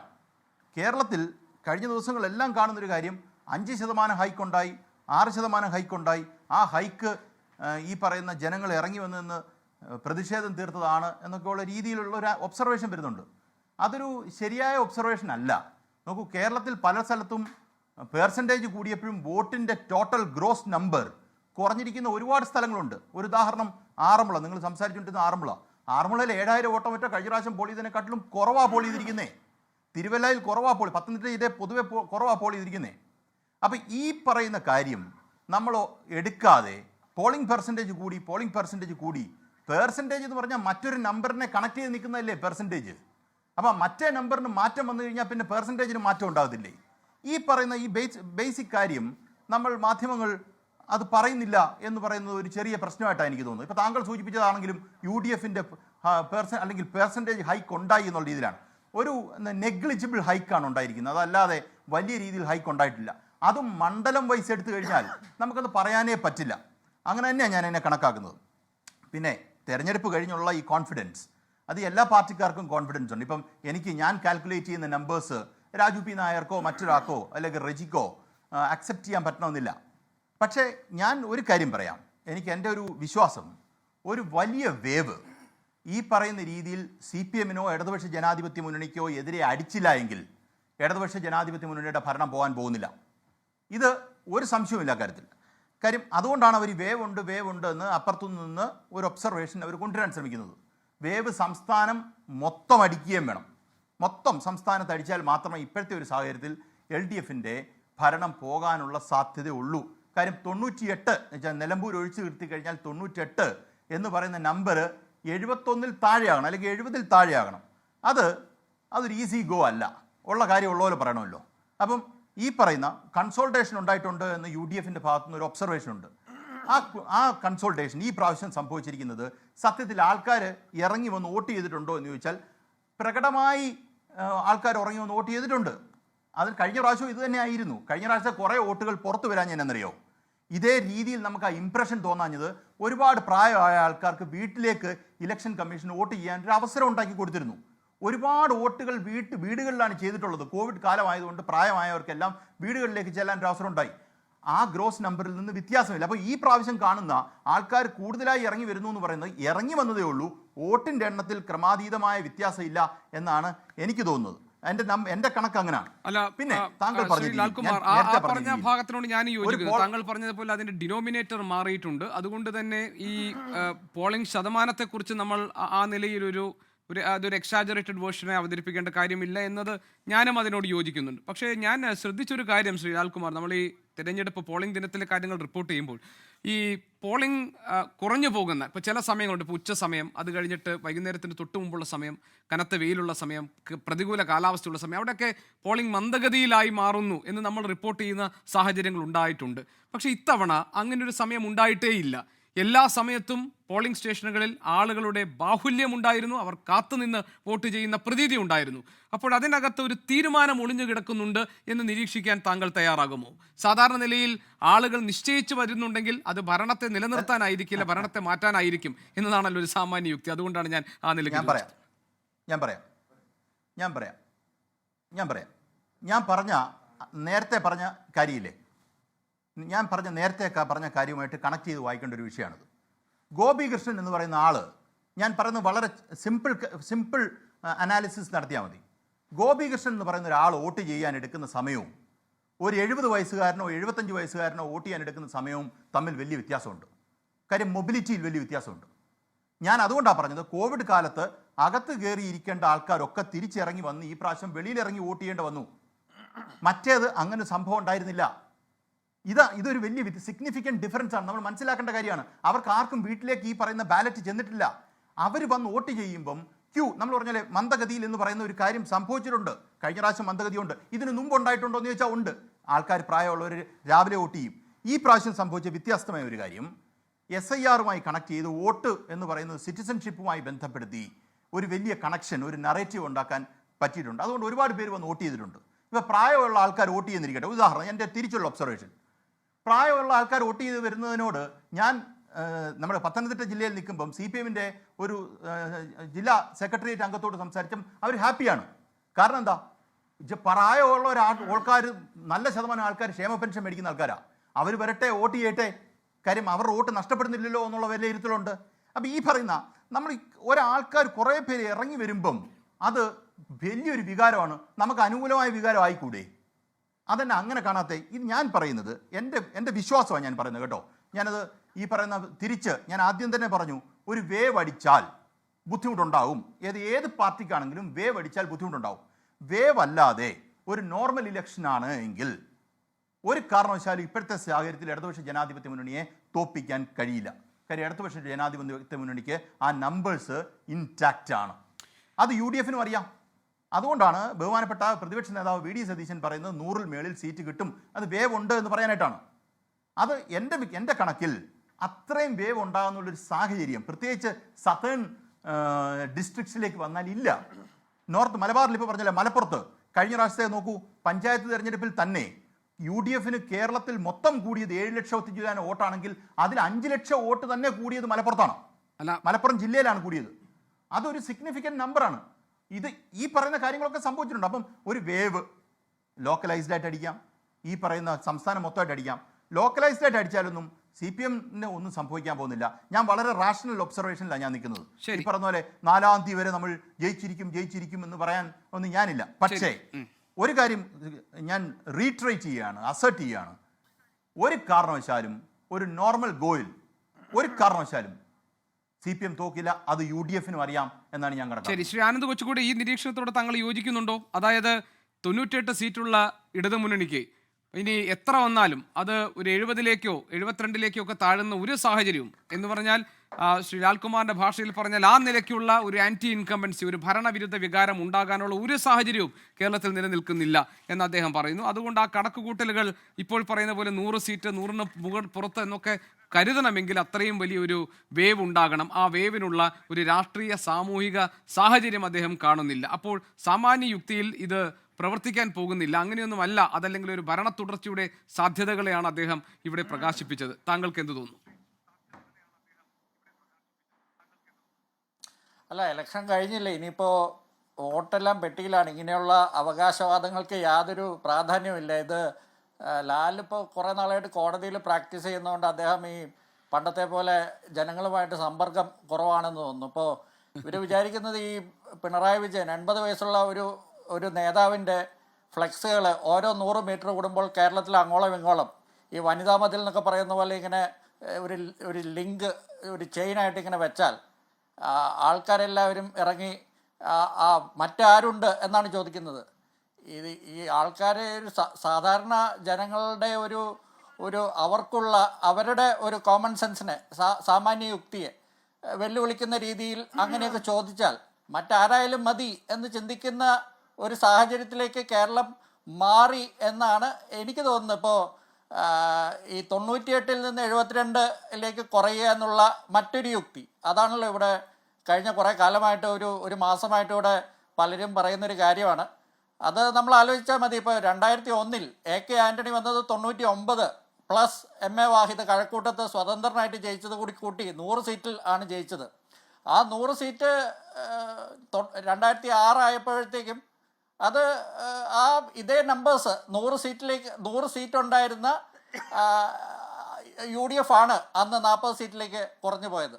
അപ്പോൾ അത് ഈ വേവ് ഒന്നും വേണമെന്നുമില്ല. ഇപ്പോൾ കഴിഞ്ഞ പഞ്ചായത്ത് തിരഞ്ഞെടുപ്പിൽ ഉണ്ടായത് വലിയ വേവ് ഒന്നുമല്ല, പക്ഷേ നല്ല കൃത്യമായിട്ടുള്ള വോട്ട് ഡിഫറൻസും കൃത്യമായിട്ട് ഈ മലപ്പുറത്ത് മാത്രം 5 ലക്ഷം കോടി എന്ന് പറയുന്ന ആ നമ്പേഴ്സ് തന്നെ തെറ്റാണ്. അത് എനിക്ക് തോന്നുന്നു ഈ പല സാമൂഹ്യ മാധ്യമങ്ങളിലൊക്കെ പലരും ഇടുന്ന പോസ്റ്റുകളിൽ നിന്നൊക്കെ ലാൽ പറഞ്ഞതായിരിക്കും, അതുപോലും തെറ്റാണ്. ഈ 5% അന്നും വോട്ട് ഡിഫറൻസ് ഉണ്ടായിരുന്നു ഈ പഞ്ചായത്ത് തെരഞ്ഞെടുപ്പിൽ. അതായത് 2021-ൽ UDF-ഉം LDF-ഉം തമ്മിലുള്ള വ്യത്യാസം അത് 5%. അത് പഞ്ചായത്ത് തെരഞ്ഞെടുപ്പിൽ നേരെ തിരിച്ചു വന്നിട്ടുണ്ട്. 2020-ലെ പഞ്ചായത്ത് തെരഞ്ഞെടുപ്പിൽ LDF ആണ് ജയിച്ചത്. സാധാരണ 96 മുതലുള്ള തെരഞ്ഞെടുപ്പ് നോക്കിയാൽ 95 മുതലുള്ള പഞ്ചായത്ത് തെരഞ്ഞെടുപ്പിൽ ഇവിടെ ഏത് മുന്നണിയാണോ ജയിക്കുന്നത് ആ മുന്നണിയാണ് പിന്നീട് അധികാരത്തിൽ വരുന്നത്. അന്നൊക്കെ 6 മാസം മുതൽ 8 മാസം 9 മാസം വരെ ദൈർഘ്യം ഉണ്ടായിരുന്നു ഈ 2 തെരഞ്ഞെടുപ്പുകളിൽ. ഇത് കൃത്യം 100 ദിവസം മുൻപ് നടന്ന ഒരു തെരഞ്ഞെടുപ്പാണ്. ഈ കൃത്യം 100 ദിവസം മുൻപ് നടന്ന തെരഞ്ഞെടുപ്പിന് ശേഷം ഇവിടെ എന്താണ് മാറ്റം വന്നത്? ഇവിടെ എന്തെങ്കിലും ഈ ശബരിമല സ്വർണ്ണപ്പാളി വിവാദം പോലും പഞ്ചായത്ത് തെരഞ്ഞെടുപ്പിന് മുമ്പാണ് വന്നത്. അതിനുശേഷം ആകെ എന്താണ് നടന്നതെന്ന് വെച്ചാൽ 220 കോടി രൂപ നമ്മുടെ പൊതുപണം എടുത്ത് CPM അവിടെ അങ്ങോളം ഇങ്ങോളം കേരളത്തിൽ ഫ്ലെക്സ് വെച്ചിട്ടുണ്ട്. പത്രങ്ങളിൽ മുൻ പേജിൽ പരസ്യങ്ങൾ കൊടുത്തിട്ടുണ്ട്. ഇവിടെ മറ്റാരുണ്ട് LDF അല്ലാതെ? അതിൽ അവർ പിണറായി വിജയൻ്റെ പടം മാത്രമേ വെച്ചിട്ടുള്ളൂ. മറ്റാരുണ്ട് പിണറായി വിജയൻ അല്ലാതെ എന്നാണ് അവർ ചോദിക്കുന്നത് ഭംഗിന്തരാണ്. അങ്ങനെ ഒരു പൊതുസമൂഹത്തോട് ഒരു വെല്ലുവിളി ഉയർത്തിയിട്ടുണ്ട്. ഇത് മാത്രമാണ് ചെയ്തിരിക്കുന്നത്. ഇത് ചെയ്തു കഴിഞ്ഞാൽ, അല്ലെങ്കിൽ ഇപ്പോൾ മാർച്ച് 15-ന് ഇവിടെ ഒരു ഇലക്ഷൻ കമ്മീഷൻ്റെ ഒരു തീരുമാനം, അതായത് നോട്ടിഫിക്കേഷൻ വരുന്നു. അതിനുശേഷം മുഖ്യമന്ത്രി 2 ദിവസം ഇവിടെ കുറേ ചാനലുകൾക്ക് ഇൻ്റർവ്യൂ കൊടുക്കുന്നു, യൂട്യൂബർമാർക്ക് ഇൻ്റർവ്യൂ കൊടുക്കുന്നു. അതിനുശേഷം അദ്ദേഹം കേരളത്തിൽ അങ്ങോളം ഇങ്ങോളം ഓരോ ജില്ലകളിൽ തോറും അദ്ദേഹം ക്യാമ്പയിൻ നടത്തുന്നു. അദ്ദേഹം അല്ലാതെ മറ്റാരുമില്ല, ഇതിനെല്ലാം അദ്ദേഹം മാത്രമേ ഉള്ളൂ. ഇതിനെല്ലാം ശേഷം ഈ പിണറായി വിജയൻ എന്ന ഒറ്റ പേരിൽ, ആ ഒറ്റ മുഖത്തിൻ്റെ അടിസ്ഥാനത്തിൽ 2021-ലെ കപ്പിത്താൻ ഇപ്പോൾ വികാസ് പുരുഷാണ്, ഡെവലപ്മെൻറ്റ് മാനാണ്. അദ്ദേഹം ഇല്ലെങ്കിൽ കേരളത്തിൽ ഇവിടെ ഒന്നും നടക്കില്ല. ഇവിടെ വികസനം വേണമെങ്കിൽ പിണറായി വിജയൻ വേണം, പിണറായി വിജയൻ സമം വികസനം. ഇങ്ങനെ പറഞ്ഞാൽ അത് കേരളത്തിൽ ജനാധിപത്യ ബോധം ഉള്ള ജനങ്ങൾ അത് അപ്പാടെ അങ്ങനെ വിഴുങ്ങും എന്ന് കരുതാൻ അത്രയും ബുദ്ധിമോശം എനിക്കെന്തായാലും ഇല്ല. ലാലിന് അങ്ങനെ കരുതാം. എന്തായാലും 4-ാം തീയതി വരെ ഇങ്ങനെ ഇതിൻ്റെ ആവശ്യമുള്ളൂ. അതിനുശേഷം റിസൾട്ട് വരുമല്ലോ. ശരി, ഞാനൊരു ഇടവേള എടുക്കാം. ശ്രീ വസീഫ്, താങ്കൾക്ക് മറുപടി പറയാനുള്ള ധാരാളം പോയിന്റുകൾ കൂടി ഇവിടെ വന്നിട്ടുണ്ട്. ശ്രീ രാജു പി നായർ പറഞ്ഞ കാര്യങ്ങൾ താങ്കൾ ഓർക്കുന്നുണ്ടാകുമല്ലോ. UDFന് ഏറ്റവും അനുകൂലമായ സാഹചര്യം എങ്ങനെ രൂപപ്പെട്ടു എന്ന് അദ്ദേഹം വിശദീകരിക്കുകയാണ്. അതിന് താങ്കൾക്ക് മറുപടി പറയാം. മറ്റുള്ള അതിഥികളിലേക്ക് ഞാൻ വരാം. ഞാനൊരു ചെറിയ ഇടവേള എടുത്തോട്ടെ, ഞാൻ തിരിച്ചു വരാം വളരെ പെട്ടെന്ന്. ചർച്ചയിലേക്ക് വീണ്ടും. ശ്രീ വസീഫ്, അതായത് കേരളത്തിലെ ഒരു സാമുദായിക ധ്രുവീകരണം അതൊരു പോസിറ്റീവ് സെൻസിൽ UDFിലേക്ക് മാറുന്നു. കാരണം മതനിരപേക്ഷത നിലനിർത്താൻ UDFനെ പിന്തുണയ്ക്കുകയാണ് അനിവാര്യം എന്ന ബോധ്യം അവർക്കുണ്ടായി എന്നാണ്. മാത്രമല്ല, ശ്രീ രാജു പി നായർ കമ്പയർ ചെയ്തത് 2 പാർലമെന്റ് തിരഞ്ഞെടുപ്പുകളെയാണ്. ആ പാറ്റേണിലേക്ക് കാര്യങ്ങൾ മാറിയിട്ടുണ്ട് എന്നാണ്. അതിനുള്ള താങ്കളുടെ മറുപടി?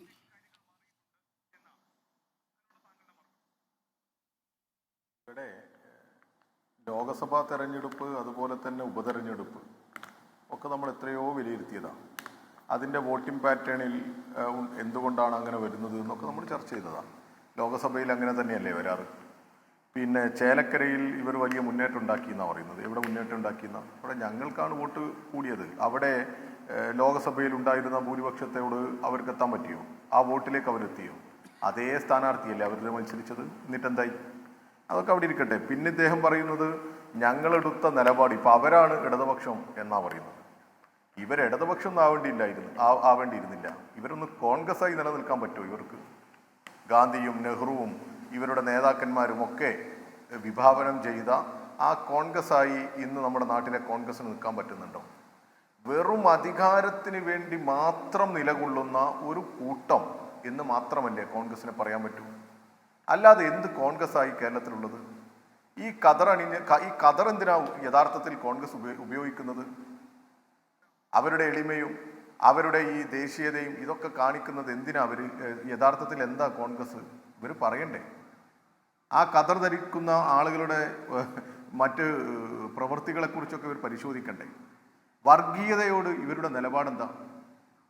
രാജ്യത്ത് വർഗീയതയോട് വിട്ടുവീഴ്ചയില്ലാത്ത പോരാട്ടം നടത്തണം എന്നായിരുന്നില്ലേ ഗാന്ധി മുന്നോട്ട് വെച്ചിരുന്നത്?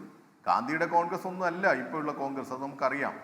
എന്നാലും അവർ അല്പമെങ്കിലും നീതി പുലർത്തണ്ടേ? ഇവരിപ്പോൾ ഈ കേരളത്തിൽ മറ്റത്തൂർ എന്ന് പറയുന്ന പഞ്ചായത്തിൽ BJPയും കോൺഗ്രസും, അതായത് BJP ആയി മത്സരിച്ചവരും കോൺഗ്രസ്സായി മത്സരിച്ചവരും ഒരുമിച്ച് ഭരണം നടത്തുകയല്ലേ? തൃശ്ശൂർ ജില്ലയിലെ മറ്റത്തൂരിൽ, കോട്ടയം ജില്ലയിലെ കുമരകം പഞ്ചായത്തിൽ ഒരുമിച്ച് മത്സരിച്ച ഈ BJP ആയി മത്സരിച്ചവരും കോൺഗ്രസ്സായി മത്സരിച്ചവരും ഒരുമിച്ച് തെരഞ്ഞെടുപ്പിനെ നേരിടുകയല്ലേ? എന്തെങ്കിലും ഒരു നാണം ഇവർക്ക് ആർക്കെങ്കിലും ഉണ്ടോ? മാളയിൽ, കൊടുങ്ങല്ലൂരിലെ അടുത്ത മാള പഞ്ചായത്തിൽ അവിടെ എങ്ങനെയാണ് ഭരിക്കുന്നത്? അവിടെ എന്താ സ്ഥിതി? അവിടുത്തെ സ്റ്റാൻഡിംഗ് കമ്മിറ്റി തെരഞ്ഞെടുപ്പുമായി ബന്ധപ്പെട്ടുണ്ടായ കാര്യങ്ങളൊക്കെ നമ്മൾ ചർച്ച ചെയ്തതാണ്. ഈ പറഞ്ഞ സ്ഥലത്തൊക്കെ ഞാൻ പോയതാണ് ഈ പ്രതിഷേധ പരിപാടികൾക്ക്. അവിടുത്തെ സ്റ്റാൻഡിംഗ് കമ്മിറ്റി ചെയർമാൻ തെരഞ്ഞെടുപ്പിൽ BJPയും കോൺഗ്രസും അലയൻസാണ്. ഇതൊക്കെ ഈ കേരളത്തിൽ ഇപ്പോൾ നടന്നതാ. അപ്പോൾ ഇവരാണ് എന്നിട്ട് പറയുന്നത് ഞങ്ങളാണ് യഥാർത്ഥ ഇടതുപക്ഷം. അവർ കോൺഗ്രസ് ആയാൽ മതിയായിരുന്നു, കോൺഗ്രസിന്റെ നിലപാട് ഉയർത്തിപ്പിടിച്ചാൽ മതിയായിരുന്നു. അതന്നെ ഉയർത്തിപ്പിടിക്കാൻ ഇവർക്ക് സാധിക്കും. പിന്നെ ഇവർ പറയുന്നത് ഇവരുടെ ഓരോ നിലപാടുകളൊക്കെയാണ്. ആരാ യഥാർത്ഥത്തിൽ കോൺഗ്രസിന്റെ തെരഞ്ഞെടുപ്പിനെ നിയന്ത്രിച്ചത് കേരളത്തിൽ? ജമാഅത്തെ ഇസ്ലാമിയല്ലേ? എന്തെങ്കിലും സംശയമുണ്ടോ? ജമാഅത്തെ ഇസ്ലാമിയുടെ നേതാക്കന്മാർ മുന്നോട്ട് വെക്കുന്ന മുദ്രാവാക്യം ഏറ്റുപിടിച്ചുകൊണ്ടല്ലേ കേരളത്തിലെ ഈ പറയുന്ന കോൺഗ്രസ് പ്രചരണ പ്രവർത്തനം നടത്തിയത്? BJPയോട് CPMന് ബന്ധമാണ് എന്ന് വരുത്തി തീർക്കാൻ ജമാഅത്തെ ഇസ്ലാമി നടത്തിയ ഒരു ശ്രമമുണ്ട്. മീഡിയ വണ്ണിൽ ഒരു ദിവസം വരുന്നത്, അടുത്ത ദിവസം കോൺഗ്രസിന്റെ തെരഞ്ഞെടുപ്പും അല്ലെങ്കിൽ അവരുടെ പൊതുയോഗത്തിലുമൊക്കെ തുടർച്ചയായി വന്നുകൊണ്ടേയിരിക്കുക. അങ്ങനെ ജമാഅത്തെ ഇസ്ലാമിയോട് അഭേദ്യമായ ബന്ധം, വിട്ടുപിരിയാത്ത ബന്ധം അവർക്കുണ്ട്. എന്തെങ്കിലും 4 വോട്ട് വാങ്ങി അല്ലെങ്കിൽ ഇവർക്ക് വോട്ട് ചെയ്യും എന്ന് പറയുന്നതൊന്നുമല്ല. ഇവരുടെ മുഖ്യ സഖ്യകക്ഷിയായി, ഉപദേഷ്ടാക്കളായി കേരളത്തിലെ ജമാഅത്തെ ഇസ്ലാമി മാറിയിട്ടില്ലേ? ആ ജമാഅത്തെ ഇസ്ലാമിയല്ലേ നോട്ടീസ് അടിച്ച് പല സ്ഥാനാർത്ഥികൾക്കും വേണ്ടി പ്രവർത്തിച്ചത് കേരളത്തിൽ? പിന്നെ ഇവർ വോട്ട് ചോദിക്കുന്ന സമയത്തുള്ള വീഡിയോസ് ഒക്കെ ഞങ്ങൾ തന്നെ പത്രസമ്മേളനത്തിൽ കാണിച്ചതാണ്. സമുദായത്തിന്റെ പേരിൽ വോട്ട് ചോദിക്കുക, അതൊക്കെ കോൺഗ്രസ് അംഗീകരിച്ചു കൊടുത്തില്ലേ? മിണ്ടാതിരുന്നില്ല കോൺഗ്രസ്? എവിടെയെങ്കിലും കോൺഗ്രസ് ഒരക്ഷരം പറഞ്ഞോ? കാസർഗോഡ് ലീഗിന്റെ ഒരു ജില്ലാ സെക്രട്ടറി, വനിതാ ജില്ലാ സെക്രട്ടറിയുടെ പ്രസംഗം നിങ്ങളൊക്കെ കേട്ട് കാണും. നമ്മൾ ചർച്ച ചെയ്യണ്ടേ ഇത്? പിന്നെ ഇവർ നേരത്തെ പറഞ്ഞ നിലപാടുകളുണ്ട്. ഇവരുടെ ഭാഗമായി നിൽക്കുന്ന KM ഷാജിയും ഇവിടെ കോഴിക്കോട് സൗത്തിൽ മത്സരിച്ച ആളും ഒക്കെ പറഞ്ഞതില്ലേ? മുസ്ലിം ലീഗിന്റെ മെമ്പർഷിപ്പ് എടുത്താൽ നേരെ സ്വർഗത്തിൽ പോകുന്ന പറഞ്ഞത്. ഒന്ന് തിരിഞ്ഞു നടന്നാൽ മതി, സ്വർഗത്തിലാന്ന ഒരു സ്ഥാനാർത്ഥിയുടെ സ്റ്റേറ്റ്മെന്റ്. മറ്റൊരാൾ മതമാണ് പ്രശ്നം എന്നാ ഉന്നയിക്കുന്നത്. ഇവരെയൊക്കെ കൂട്ടി ഒരു മടിയുമില്ലാതെ അതേ തീവ്രതയിൽ പോവല്ലേ ഇവര്. ഇപ്പോൾ ജമാഅത്തെ ഇസ്ലാമി ഇവർക്ക് നല്ല ഒരു സംഘടന, മറ്റു പലരുമാണ് മോശം. ഈ ജമാഅത്തെ ഇസ്ലാമിയെ ഏറ്റവും കൂടുതൽ തീവ്രവാദികളാക്കിയത് ആരാ? അവരുടെ തീവ്രവാദത്തെക്കുറിച്ച് വിളിച്ചു പറഞ്ഞത് ആരാ? ഇവരായിരുന്നില്ലേ? ISIS-നോട് ജമാഅത്തെ ഇസ്ലാമി ഉപമിച്ചതാരായിരുന്നു? ഇവരല്ലേ? അങ്ങനെ ഉപമിച്ച് ഒരു സുപ്രഭാതത്തിൽ ഇവരുമായി സീറ്റ് പങ്കിടുന്നു, ഇവരുമായി ഒരുമിച്ച് മത്സരിക്കുന്നു, പഞ്ചായത്ത് തെരഞ്ഞെടുപ്പിൽ ഒരുമിച്ച് മത്സരിക്കുന്നു, ലോകസഭയിൽ ഒരുമിച്ച് കൂട്ടുകൂടുന്നു, അവർ തീരുമാനിക്കുന്നതിനനുസരിച്ച് സ്ഥാനാർത്ഥികളെ നിർണ്ണയിക്കുന്നു. അങ്ങനെയല്ലേ ഇവർ പോകുന്നത്? ഇത് ഇവർ മാത്രമല്ല, എറണാകുളത്ത് എങ്ങനെയാ ഇവർ മേയറെ തീരുമാനിച്ചത്? ആ മേയർ വന്ന് പറഞ്ഞിട്ടില്ലേ? എന്നിട്ട് ഞങ്ങളോട് പറയാം, യൂത്ത് കോൺഗ്രസിന്റെ സംസ്ഥാന അധ്യക്ഷനെ തീരുമാനിച്ചതിന്റെ പേരിൽ എന്തായിരുന്നു ഉണ്ടായിരുന്നത്? മറന്നുപോയോ നിങ്ങൾ? ഇത് കോൺഗ്രസ്സാ. എന്നിട്ട് ഞങ്ങൾ ഇടതുപക്ഷം എന്ന് പറയാൻ വരിക. കോൺഗ്രസ് ആണോ ഇത്? എറണാകുളത്തെ മേയർ പോട്ടെ, യൂത്ത് കോൺഗ്രസിന്റെ സംസ്ഥാന അധ്യക്ഷനെ തീരുമാനിക്കുമ്പോൾ എങ്കിലും നിങ്ങൾ ആ മാന്യത, ആ മര്യാദ കാണിച്ചോ? അദ്ദേഹം പറഞ്ഞില്ലേ കുറെ കാര്യങ്ങൾ? അതൊക്കെ ഇവിടെ ഓൺ റെക്കോർഡല്ലേ? എന്തേ? എന്നിട്ട് ഇവിടെ പുകമറകൾ സൃഷ്ടിക്കുക. ഇവിടെ നിങ്ങളുടെ നേതാവ് ഈ വയനാട് മണ്ഡലത്തിൽ മത്സരിക്കുമ്പോൾ ലീഗിന്റെ കൊടി മാറ്റിപ്പിടിക്കാൻ പറഞ്ഞിട്ടില്ലേ നിങ്ങൾ പറഞ്ഞിട്ടുണ്ട്. ഞങ്ങളാണോ ഇവരെ ഈ പറയുന്ന ന്യൂനപക്ഷങ്ങളെ ആക്ഷേപിക്കുകയും ന്യൂനപക്ഷങ്ങളെ അപമാനിക്കുകയും ഒക്കെ ചെയ്തത്? നിങ്ങൾ മറന്നുപോയോ നിങ്ങളുടെ ആര്യാടൻ മുഹമ്മദിനെ? മലപ്പുറം ജില്ല രൂപീകരിക്കാൻ വേണ്ടി രൂപീകരിക്കുന്ന സമയത്ത് കുട്ടി പാകിസ്ഥാൻ എന്ന് പറഞ്ഞ് ഈ മലപ്പുറം ജില്ലയെയും അവിടെ ജീവിക്കുന്നവരെയും ഒക്കെ ആക്ഷേപിക്കാൻ നേതൃത്വം കൊടുത്തത് കോൺഗ്രസ് ആയിരുന്നില്ലേ? ആ കോൺഗ്രസ് ഇപ്പൊ വന്നിട്ട് ഞങ്ങളുടെ നേരെ അല്ലേ? നിങ്ങളതാ പ്രതീക്ഷിക്കുന്നത്.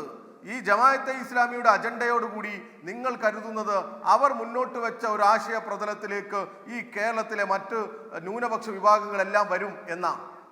ആ ജമാഅത്തെ ഇസ്ലാമിയുമായി നിങ്ങൾ ഉണ്ടാക്കിയ സഖ്യം ഈ നാട് തിരിച്ചറിഞ്ഞിട്ടുണ്ട്. ഈ നാട് അതിനെതിരെ വിജയിരുത്തും. അവർ വലിയ രീതിയിൽ പ്രചരണം നടത്താൻ ശ്രമിച്ചിട്ടുണ്ട്. അതൊക്കെ ശരി തന്നെയാണ്. പിണറായി വിജയൻ എന്തോ സംഘിയാണ്. നിങ്ങൾ മനസ്സിലാക്കേണ്ടത്, സംഘപരിവാറുകാർ ഏറ്റവും കൂടുതൽ വേട്ടയാടിയത് കേരളത്തിൽ ആരെയാ? ഇടതുപക്ഷത്തെ അല്ലേ? CPM-നെ അല്ലേ? ഈ പിണറായി വിജയനെ തന്നെ ഏതൊക്കെ തരത്തിൽ ആക്രമിക്കാനും ഇല്ലാതാക്കാനും ഈ RSS ശ്രമിക്കുന്നുണ്ട്. ഞങ്ങളുടെ നേതാക്കന്മാരെ അല്ലേ ഇവർ വേട്ടയാടുന്നത്? അങ്ങനെ ഞങ്ങൾ ജീവൻ കൊടുത്ത് പ്രതിരോധിക്കുകയാണ് ഈ കേരളത്തിലെ മതനിരപേക്ഷത എന്ന് ആർക്കറിയാത്തത്? അങ്ങനെയുള്ള CPM-നെ ഈ പൊതുസമൂഹത്തിൽ ന്യൂനപക്ഷ വിരുദ്ധരായി, മതവിരോധികളായി ഒക്കെ ചിത്രീകരിക്കാൻ നിങ്ങൾ ശ്രമിക്കുക. നിങ്ങൾ ഈ നാട്ടിലാകെ ആ രീതിയിലേക്കുള്ള പ്രചരണങ്ങൾ അയച്ചു വിടുക. ഓരോ സ്ഥലത്തിനനുസരിച്ചുള്ള പ്രചരണം നിങ്ങൾ ഈ ജമാഅത്തെ ഇസ്ലാമിയുടെയും കനകലുവിൻ്റെയും ഒക്കെ ഒരു കൂട്ടിച്ചേർന്നുള്ള ഒരു ഇടപെടൽ നടത്തിയിട്ടുണ്ട്. അതൊക്കെ ഞങ്ങൾക്കും അറിയാം. ആ ശ്രമം നിങ്ങൾ നടത്തിയിട്ടുണ്ട്. വീടാന്തരം കയറിയിറങ്ങി കുടുംബയോഗങ്ങളിൽ എല്ലാം ഈ ജമാഅത്തെ ഇസ്ലാമിക്കാർ പറഞ്ഞതൊക്കെ ഞങ്ങൾ ഈ സമൂഹത്തോട് വിളിച്ചു പറഞ്ഞിട്ടുണ്ട്. ഇനി എവിടെയെങ്കിലും അത് പറയാൻ ബാക്കിയുണ്ടെങ്കിൽ ഇനിയും പറയും. നിങ്ങൾ അങ്ങനെ ഒരു മടിയുമില്ലാതെ കൂടിച്ചേർന്നാ ഭരിക്കുന്നതും കൂടിച്ചേർന്നാണ് തെരഞ്ഞെടുപ്പിൽ നേതൃത്വം കൊടുക്കുന്നതും ഒക്കെ. എന്നിട്ട് ഞങ്ങളെ ആക്ഷേപിക്കുക. ഞങ്ങൾ ഇതിനൊക്കെ മറികടക്കും. ഞങ്ങളെ സംബന്ധിച്ചിടത്തോളം ഈ നാടിൻ്റെ സമാധാനം, ഈ നാടിൻ്റെ ശരിയായ രീതിയിലുള്ള മുന്നോട്ട് പോക്ക് എല്ലാം പ്രധാനപ്പെട്ടതാണ്. നിങ്ങൾ അധികാരത്തിലുണ്ടായിരുന്ന കാലത്ത് ഈ നാട്ടിലുണ്ടായിരുന്ന സംഭവങ്ങളെ കുറിച്ചാണ് ഞങ്ങൾ വിവരിച്ചത്. ഞങ്ങളുടെ നാട്ടിൽ തന്നെ നൂറുകണക്കിന് സ്കൂളുകൾ അടച്ചുപൂട്ടാൻ തീരുമാനിച്ചിട്ടുണ്ട്. ഈ കോഴിക്കോട് ഉൾപ്പെടെ സ്കൂളുകൾ അടച്ചുപൂട്ടാൻ തീരുമാനിക്കുന്നു, ആശുപത്രികൾ അടച്ചുപൂട്ടാൻ തീരുമാനിക്കുന്നു, ഈ പൊതു സംവിധാനങ്ങളെ ആകെ തകരാറിലാക്കുന്നു. സ്കൂളുകൾ തുറന്ന് പരീക്ഷ നടന്നിട്ടും പാഠപുസ്തകം കൊടുക്കാതിരുന്നു. അങ്ങനെ കുത്തഴിഞ്ഞ ഭരണ സംവിധാനമായിരുന്നു ഇവിടെ. ഇതൊക്കെ ആളുകൾ മറന്നുപോവുക. എന്നിട്ട് നിങ്ങൾ ഉൾപ്പെടെ വന്നിട്ട് ഇവിടെ വന്ന് വലിയ രീതിയിൽ നുണ പറയുക. 2016 മെയ് മാസം അധികാരത്തിൽ വന്ന് 2 മാസം കഴിഞ്ഞ് കേരളത്തിലെ ഈ സാധാരണക്കാരായ മനുഷ്യർക്ക് 60 വയസ്സ് കഴിഞ്ഞവർക്ക് 15,000 രൂപ വരെ പെൻഷൻ കിട്ടിയ ആളുകളുണ്ട് ഒന്നിച്ച്. അത് പെൻഷൻ നിങ്ങൾ കുടിശ്ശികയാക്കി ഇറങ്ങിപ്പോയത് കൊണ്ടാണ്. നിങ്ങളോട് പലരോടും നിങ്ങൾ എന്നിട്ട് ഇതിനെയെല്ലാം ഈ നിങ്ങളുടെ കാലത്തെ ഭരണ സംവിധാനത്തെ എല്ലാം നിങ്ങൾ പ്രതിരോധിക്കാൻ ശ്രമിച്ചത് ഒറ്റ മാർഗം ഉപയോഗിച്ച ഏതാ? നുണ. ആവർത്തിച്ച് പറയും. ഏതായാലും വസീഫ്, ഇനി രാജു പിന്നാരന്റെ മറുപടി കേൾക്കാം നമുക്കിനി. ഈ കേരളം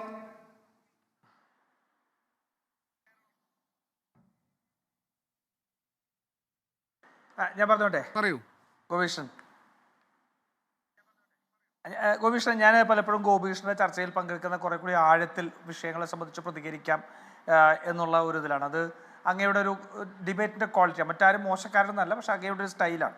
അതുകൊണ്ടാണ് ഞാൻ എൻ്റെ തുടക്കത്തിൽ ഞാൻ CPM-നെതിരായിട്ട് മറ്റു പല ആരോപണങ്ങളൊന്നും ഉന്നയിക്കാതെ ഇതിനെ ഒരു കൃത്യമായിട്ട് വിശകലനം ചെയ്യാൻ നോക്കി. പക്ഷേ ദൗർഭാഗ്യവശാൽ വസീഫ് ആ രീതിയിലേക്കല്ല. വസീഫ് കഴിഞ്ഞ തെരഞ്ഞെടുപ്പ് പ്രചരണ കാലത്തിൽ പറഞ്ഞിരുന്നത് തന്നെയാണ് വീണ്ടും വീണ്ടും പറഞ്ഞത്. എനിക്കതിന് മറുപടി ഉണ്ട്, പക്ഷെ ഞാനത് മറുപടി പറഞ്ഞു പോകുന്നു. ഇപ്പോൾ ഫാത്തിമ തഹ്ലിയക്കെതിരെ നടന്ന പ്രചരണത്തെ സംബന്ധിച്ച് നമുക്കറിയാം, കേസ് ഉൾപ്പെടെ ഉണ്ട്.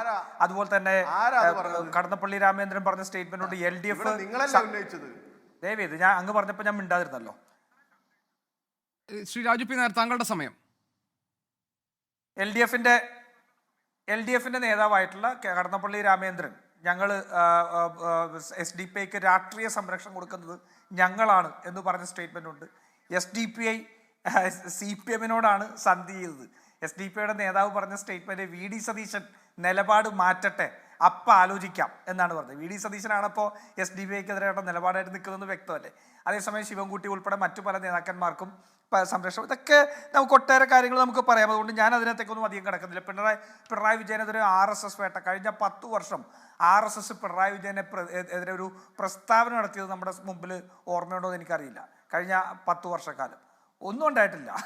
വെറുതെ ഈ ഡൽഹിയിലും ഭോപ്പാലിലൊക്കെ പോയിട്ട് രാത്രി അവിടെ നിന്ന് കയറി നാട്ടിലേക്ക് വന്നതാണ്. അവസാനം മംഗലാപുരത്ത് സിദ്ധരാമയ്യ കൊടുത്ത സംരക്ഷണത്തിൽ നിന്നാണ് മറ്റേ വടിവാളിൻ്റെ ഇടയിൽ കൂടെ നടന്ന വലിയ വിശ്വവിഖ്യാതമായ തള്ളു പറഞ്ഞത്. അല്ലാതെ ഒരിടത്തും പോയി ഒരു വേട്ടയും നടത്തിയിട്ടില്ല. പിന്നെ ആരോ തലയ്ക്ക് വില പറഞ്ഞെന്ന് പറഞ്ഞവൻ പ്രാന്താണെന്ന് പറഞ്ഞാൽ RSS തന്നെ BJP തന്നെ അവർ പാർട്ടിയിൽ നിന്ന് പുറത്താക്കി. എന്നിട്ട് മധ്യപ്രദേശ് അയാൾക്കെതിരെ കേസ് കൊടുത്തു. അതുകൊണ്ട് വെറുതെ ഈ തള്ളൊന്നും വേണ്ട.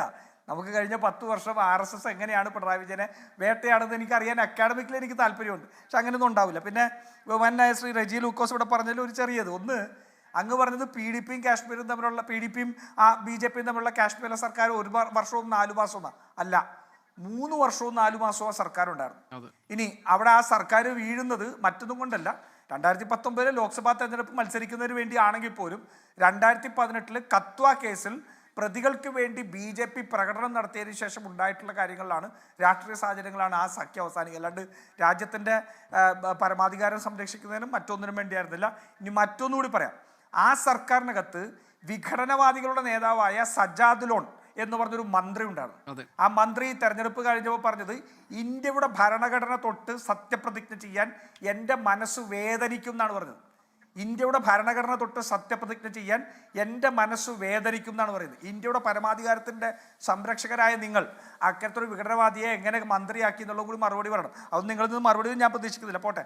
പിന്നെ വസീഫ് ചോദിച്ചൊരു കാര്യം, കോൺഗ്രസ്സിന് കോൺഗ്രസ്സായി നിലനിൽക്കാൻ കഴിയുന്നുണ്ടോ? എനിക്ക് അഭിമാനത്തോടു കൂടി പറയാൻ പറ്റും, കോൺഗ്രസ്സിന് കോൺഗ്രസ്സായി തന്നെയാണ് നിലനിൽക്കുന്നത്. കാരണം മഹാത്മാഗാന്ധി പറഞ്ഞ കോൺഗ്രസ് ആയിട്ട് തന്നെ നിങ്ങൾക്ക് ചിലപ്പോൾ വേറെ 1-2 സംഭവങ്ങളൊക്കെ എടുത്ത് ചിലപ്പോൾ അതല്ല, അല്ലെങ്കിൽ നിങ്ങൾക്ക് അഴിമതിയെ സംബന്ധിച്ചൊക്കെ വേണേൽ പറയാം. പക്ഷെ ആശയപരമായിട്ട് കോൺഗ്രസ് 2014 പരാജയപ്പെട്ട് 44 സീറ്റിലേക്ക് പോയി. രണ്ടാമത്തെ തെരഞ്ഞെടുപ്പിൽ ഏകദേശം 53 സീറ്റുകളിലേക്ക് പോയി. 10% എന്നുള്ള എണ്ണമില്ലാത്തതുകൊണ്ട് ലോക്സഭാ പ്രതിപക്ഷ നേതാവ് സ്ഥാനം പോലും ഉണ്ടായിരുന്നില്ല. പക്ഷേ അതിനുശേഷവും ആ സമയത്തും കോൺഗ്രസ് ഒരിക്കലും RSS-നോട് സന്ധി ചെയ്യുന്ന ഹിന്ദുത്വ രാഷ്ട്രീയത്തെ പുലുകയല്ല ചെയ്തത്. AK ബാലൻ പറഞ്ഞതുപോലെ പേര് കണ്ടാൽ തീവ്രവാദികളെ തിരിച്ചറിയാം എന്നല്ല പറഞ്ഞത്. ജമാഅത്തെ ഇസ്ലാമി UDF അധികാരത്തിൽ വന്നാൽ ഭരിക്കുമെന്നല്ല പറഞ്ഞത്.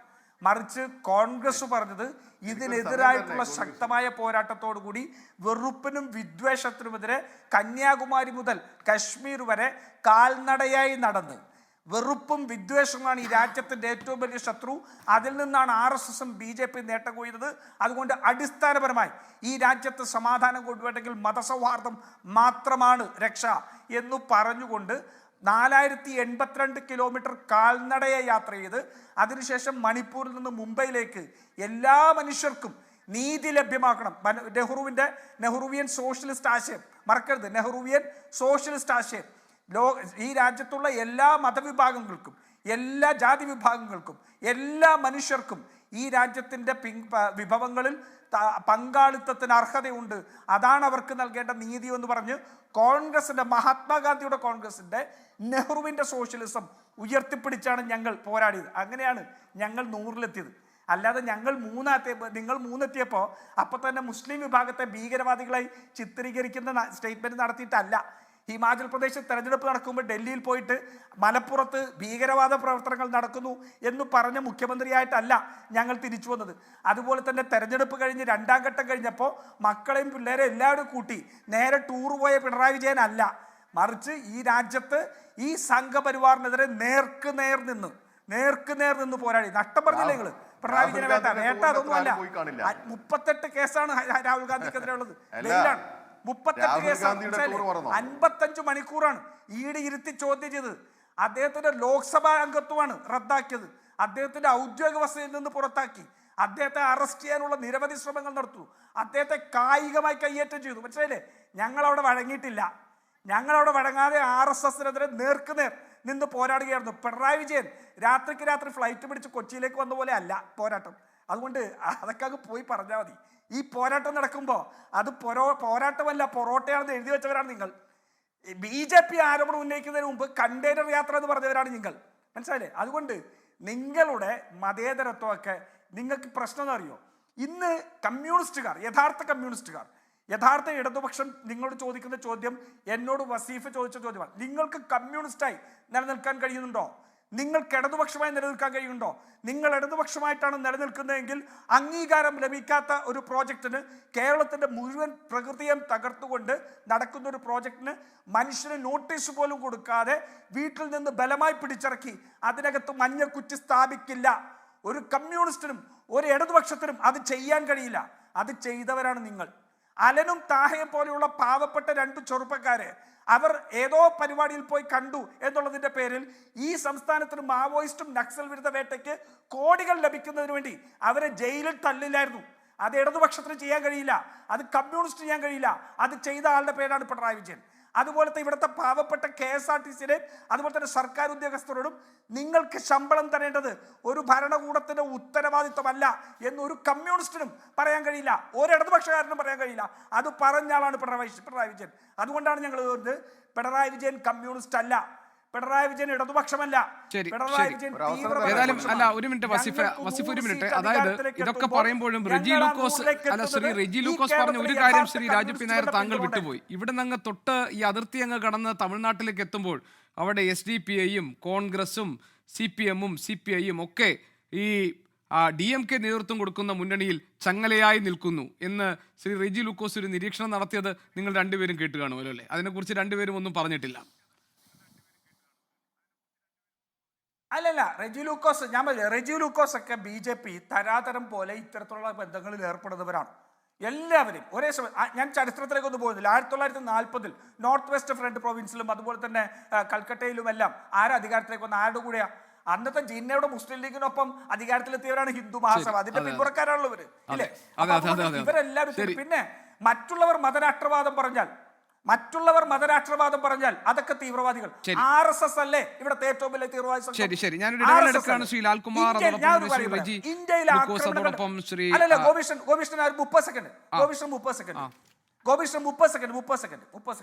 ഇന്ത്യയിലെ തീവ്രവാദി ആക്രമണങ്ങളുടെ കണക്കെടുത്താൽ ഇന്ത്യയിൽ നിന്നുള്ള ഒരു മുസ്ലിം സംഘടന, ഇന്ത്യയിൽ നിന്ന് ജനിച്ചത്, ഞാൻ പറയുന്നത് ശ്രദ്ധിച്ചു കേൾക്കണം, അൽ-ഖ്വയ്ദയെ മറ്റൊന്നുമല്ല, ഇന്ത്യയിൽ നിന്നുള്ള ഒരു മുസ്ലിം സംഘടന നടത്തിയ ഒരു ആക്രമണം അൽ-ഉമ നടത്തിയ കോയമ്പത്തൂരിലെ ആക്രമണമായിരിക്കും. പക്ഷേ RSSന്റെ ചരിത്രം എടുത്താൽ മഹാത്മാഗാന്ധിയെ കൊന്നത് മുതൽ സനാതൻ സംഘടന നടത്തിയ ആക്രമണം, മാലേഗാവ് നടത്തിയ ആക്രമണം, ഗുജറാത്തിൽ ട്രെയിൻ കത്തിച്ചത് ഉൾപ്പെടെ നിരവധിയായിട്ടുള്ള ബോംബ് സ്ഫോടനങ്ങളും ആക്രമണങ്ങളും നടത്തിയത് RSS ആണ്.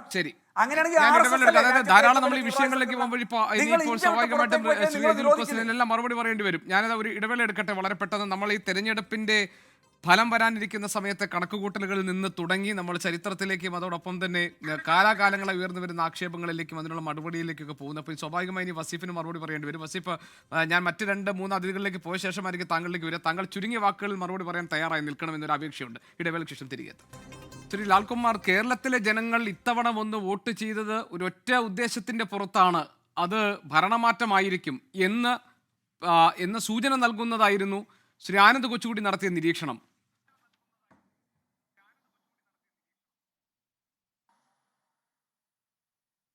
ഹലോ, പറഞ്ഞോളൂ. ഹലോ, കേൾക്കാവോ? കേൾക്കാം, പറഞ്ഞോളൂ. ഹലോ. അല്ല, ആനന്ദ് കൊച്ചുകുടിക്ക് അങ്ങനെ ഒരു അഭിപ്രായമുള്ള പറയാനുള്ള സ്വാതന്ത്ര്യം ഈ നാട്ടിലുണ്ട്. നോക്കൂ, ആനന്ദ് കൊച്ചുകൂടി പറഞ്ഞെന്താണ്? ആനന്ദ് കൊച്ചുകൂടി ആദ്യം തുടങ്ങിയത്, ഞാനത് വ്യക്തിപരമായി പറയാൻ ആഗ്രഹിക്കുന്നില്ല, എന്നാലും ഒരു ഘട്ടത്തിൽ ഒരു കാര്യം പറയണമെന്നുണ്ട് തോന്നുന്നു. അദ്ദേഹം ആദ്യം പറഞ്ഞത് വോട്ടെല്ലാം പെട്ടിയിലായി, ഇതിലൊക്കെ ഈ പറയുന്നതിലൊന്നും കഥയില്ല എന്ന് അദ്ദേഹം പറഞ്ഞു. അങ്ങനെയാണെങ്കിൽ പിന്നെ അദ്ദേഹം പറഞ്ഞതിനകത്തും കഥയൊന്നുമില്ല, ഞാൻ പറഞ്ഞതിനകത്തും കഥയില്ല, അദ്ദേഹം പറഞ്ഞതിനകത്തും കഥയില്ല. ഒരു കാരണവശാലും അങ്ങനെ കമൻറ്റ് ചെയ്യാൻ പാടില്ല. നോക്കൂ, നമ്മുടെ മുന്നിലുള്ള ഒരു സിറ്റുവേഷണൽ അനാലിസിസാണ് നമ്മൾ നടത്തുന്നത്. നമ്മുടെ കയ്യിലുള്ള ഫാക്ച്വൽ അനാലിസിസിന് അതിനെ വിളിക്കാൻ പറ്റില്ല. കാര്യം ഫാക്ച്വൽ എന്ന് പറയുന്ന സാധനം ഈ പെട്ടിക്കകത്ത് കയറിയിരിക്കുന്നതാണ്. അങ്ങനെയാണെങ്കിൽ നമുക്ക് ഇങ്ങനൊരു ചർച്ചയെ ഇവിടെ നയിക്കാൻ പാടില്ല. 24 ഇങ്ങനൊരു ചർച്ചയെ നടത്താൻ പാടില്ലായിരുന്നു. 24 എന്നെ ഈ ചർച്ചയ്ക്ക് വിളിച്ചപ്പോൾ ഞാൻ മനസ്സിലാക്കിയത്, എനിക്ക് കിട്ടിയ ഫീഡ്ബാക്സിനനുസരിച്ച് ഞാൻ എൻ്റെ ഒരു റാഷണൽ കാൽക്കുലേഷൻ അനുസരിച്ചുള്ള കൺക്ലൂഷൻ ഞാൻ എന്തെത്തി എന്നറിയാനാണ്. അത് ഞാനായതുകൊണ്ടൊന്നുമല്ല, ഞാൻ ലെഫ്റ്റിനോട് ചേർന്ന് നിൽക്കുന്ന ഒരാളായതുകൊണ്ട് ചോദിച്ചതാണ്. അതുപോലൊരു മാധ്യമപ്രവർത്തകൻ്റെ ഭാഗത്തു നിന്ന് അറിയാനായിട്ടാണ് ആനന്ദ് കൊച്ചുകൂടി ചോദിച്ചത്. അപ്പോൾ ഇത് ചെയ്യേണ്ട കാര്യമില്ല, അല്ലെങ്കിൽ ഇതിനൊന്നും കഥയില്ല എന്ന് പറഞ്ഞിട്ട് അദ്ദേഹം വലിയൊരു അഭിപ്രായം പറഞ്ഞു. അതിപ്പോൾ പിണറായി വിജയൻ്റെ ഫോട്ടോ വെച്ചിരിക്കുന്നതിനെക്കുറിച്ചും പിണറായി വിജയൻ്റെ ഫോട്ടോ വെച്ചാൽ വോട്ട് കിട്ടുമെന്ന് പറയുന്നതും, പിണറായി വിജയൻ്റെ ഫോട്ടോ വെച്ച് വോട്ട് കിട്ടിയിട്ടില്ല എന്ന് നിങ്ങളോട് ആര് പറഞ്ഞു? അങ്ങനെയാണെങ്കിൽ എനിക്ക് അങ്ങനെ ചോദിക്കരുതോ? ഞാൻ അങ്ങനെ ചോദിക്കുന്നില്ല, അങ്ങനെ ചോദിക്കേണ്ട കാര്യമില്ല. അദ്ദേഹത്തിന് അങ്ങനത്തെ അഭിപ്രായം പറയാനുള്ള സ്വാതന്ത്ര്യമുണ്ട്. പിന്നെ ഈ പറഞ്ഞ ഒരു വിഷയം, ഞാൻ ഇനാക്റ്റീവായിട്ടിരിക്കുകയായിരുന്നു എന്നൊരു അഭിപ്രായം പറഞ്ഞു. അത് വളരെ വ്യക്തിപരമായി പോയി. ഞാൻ അങ്ങനെ ഒരാൾ ഒരു ഫ്രെയിമിൽ വരുന്നില്ല എന്ന് വെച്ചാൽ 24ൻ്റെ ഫ്രെയിമിലോ അല്ലെങ്കിൽ മനോരമയുടെയോ ഏതെങ്കിലും ഒരു ചാനലിൽ വന്ന് അങ്ങനെ സംസാരിക്കുന്നില്ലാത്തത് കൊണ്ട് ഞാൻ അപ്ഡേറ്റഡ് അല്ല എന്നുള്ളൊരു ഇൻഫറൻസ് തെറ്റാണ്.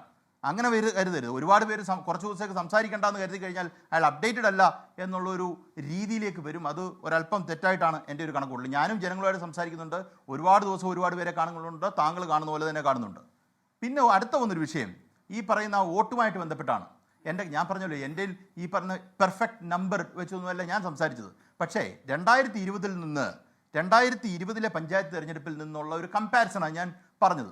2025 വന്നു കഴിഞ്ഞാൽ മലപ്പുറത്ത് കൂടിയിരിക്കുന്ന സബ്സ്റ്റാൻഷ്യൽ നമ്പർ, ഞാൻ ആ പറഞ്ഞ നമ്പർ തിരിച്ചെടുക്കട്ടെ. ഞാൻ വാട്സപ്പ് യൂണിവേഴ്സിറ്റിയിൽ നിന്ന് പഠിച്ചതാണോ ഏതെങ്കിലും അങ്ങനെ തന്നെ ആയിക്കോട്ടെ, വാട്സപ്പിൽ നിന്ന് തന്നെ എടുത്താന്നായിക്കോട്ടെ. പക്ഷെ അങ്ങനെ അദ്ദേഹം ഒരു മറുപടി പറയാൻ നേരത്ത് ലാൽ പറഞ്ഞത് തെറ്റാണ് എന്ന് പറഞ്ഞ് ഇന്ന നമ്പരാണ് ഇന്നതായിരുന്നു കൂടെ അദ്ദേഹത്തിന് പറയാമായിരുന്നു. കാര്യം അതൊക്കെ ഞാൻ വാട്സപ്പ് യൂണിവേഴ്സിറ്റിയിൽ നിന്ന് പഠിച്ചതാണെന്ന് പറഞ്ഞിട്ട്. അപ്പം ഞാൻ പറഞ്ഞതിനകത്ത് എത്രമാത്രം ശരിയുണ്ട്? ഞാൻ പറഞ്ഞ നമ്പർ തെറ്റായിരിക്കാം. ഇപ്പോൾ 5 ലക്ഷം എന്നുള്ളത് തെറ്റായിരിക്കാം. 3 ലക്ഷമാണോ കൂടിയത്, 4 ലക്ഷമാണോ കൂടിയത്, 2 ലക്ഷമാണോ കൂടിയെന്ന് ജനങ്ങൾക്ക് അറിയാമായിരുന്നല്ലോ. അപ്പോൾ താങ്കൾ അതുകൂടെ പറയണമായിരുന്നു. ആ കൂടിയത് എത്രമാത്രം UDFൻ്റെ പെർസെൻറ്റേജിനെ സംസ്ഥാന വൈസ് ഹെൽപ്പ് ചെയ്തിട്ടുണ്ടെന്നുകൂടെ പറയണമായിരുന്നു. ഞാൻ മനസ്സിലാക്കുന്നിടത്തോളം ഒരു 2+% മലപ്പുറത്തെ വോട്ട് കൊണ്ട് മാത്രം UDFൻ്റെ ടോട്ടൽ പെർസെൻറ്റേജിൽ ഹിറ്റ് ചെയ്തിട്ടുണ്ടായിരുന്നതാണ് എൻ്റെ ഓർമ്മ. അതുകൂടെ താങ്കൾ പറഞ്ഞിരുന്നെങ്കിൽ എളുപ്പമുണ്ടായിരുന്നു. ഞാൻ പറഞ്ഞ എല്ലാം ശരിയാന്ന് പറയാൻ ഞാൻ ആരാ? അങ്ങനെ ഒരു അഭിപ്രായം എനിക്കില്ല. പക്ഷെ താങ്കൾ അതുകൂടെ പറഞ്ഞിട്ട് ഈ പറഞ്ഞ വാട്സപ്പ് യൂണിവേഴ്സിറ്റിയിൽ നിന്ന് പഠിച്ചതാണെന്ന് പറയുകയായിരുന്നെങ്കിൽ ആൾക്കാർക്ക് മനസ്സിലാകാമായിരുന്നു ഞാൻ പറഞ്ഞതുമായിട്ട് ബന്ധപ്പെട്ട് എന്തേലും യാഥാർത്ഥ്യമുണ്ടോ. അല്ല, എനിക്ക് തോന്നുന്നു Shri Lalkumar, you don't have to take it too much personal. അല്ല, അദ്ദേഹം അങ്ങനെ നടത്തിയ അത്തരം ഒരു ഉദ്ദേശത്തിൽ നടത്തിയതായിരിക്കില്ല ശ്രീ ആനന്ദ് കൊച്ചുകൂടി എന്നാണ് ഞാൻ കരുതുന്നത്. അദ്ദേഹം അങ്ങനെ പേഴ്സണലി ഇൻസൾട്ട് ചെയ്യുന്ന ഒരാളല്ല. നമ്മൾ ചർച്ചയിൽ ഇരിക്കുന്നതാണല്ലോ, താങ്കളെ പോലെ പേഴ്സണൽ ആക്കിയതല്ല ഞാനേ. അല്ലല്ല, എനിക്ക് ലുക്ക് ഞാനതിനെ പേഴ്സണൽ ആനന്ദിൻ്റെ ഒരു നല്ല ഫ്രണ്ടാണ്. പക്ഷേ ആനന്ദിൻ്റെ ഭാഗത്തുനിന്ന് അങ്ങനെ ഒരു ലെയിം റിമാർക്ക് വന്നു എന്നാണ്. നിങ്ങൾ സംസാരിക്കുമ്പോൾ ഒബ്ജക്റ്റീവ്ലി സംസാരിക്കുകയാണെങ്കിൽ കുഴപ്പമില്ല. അദ്ദേഹത്തിൻ്റെ കമൻറ്റ്സ് ഒബ്ജക്റ്റീവ്ലി ആയിരുന്നില്ല. ശരി, മനസ്സിലായില്ലേ? ലാൽ പറഞ്ഞത് നമ്പർ തെറ്റാണ്. ശരി, ഉറപ്പായിട്ടും ഞാനത് കറക്റ്റ് ചെയ്യാൻ ഓൺലൈൻ വാട്സപ്പിൽ നിന്ന് കണ്ടത് ഇതിനോട് സംസാരിക്കാം. ഒരു കാര്യം കൂടി ശ്രീ ആനന്ദ് കൊച്ചുകൂടി, ഒരു സ്വീപ്പിംഗ് വേവ് ഈ തെരഞ്ഞെടുപ്പിൽ ഉണ്ടെന്ന് താങ്കൾക്ക് തോന്നുന്നു? ശ്ശരി, ശ്രീ ആനന്ദ് കൊച്ചുകൂടി. ഗോപി ആ ഒരു കാര്യം കൂടെ ഉണ്ട്. സ്വീപ്പിംഗ് വേവുമായി ബന്ധപ്പെട്ട് സ്വീപ്പിംഗ് വേവ് ഉണ്ടെങ്കിൽ തോക്കുമെന്നല്ലേ ഞാൻ പറഞ്ഞത്? ജയിക്കുമെന്നാണോ ഞാൻ പറഞ്ഞത്? അല്ല, തോൽക്കും. ഞാൻ ഏതെങ്കിലും തരത്തിൽ ആൾക്കാരെ തെറ്റിദ്ധരിപ്പിച്ചോ? ഇല്ലില്ല, UDF തോൽക്കുമെന്ന് തന്നെയാണ് താങ്കൾ പറഞ്ഞത്. അതെ, വേവ് ഉണ്ടെങ്കിൽ അങ്ങനെ സംഭവിക്കും. അതില്ലെങ്കിൽ ഇടതുപക്ഷത്തിന് ഭയക്കേണ്ട കാര്യമില്ല, അങ്ങനെയാണ് താങ്കൾ പറഞ്ഞത്.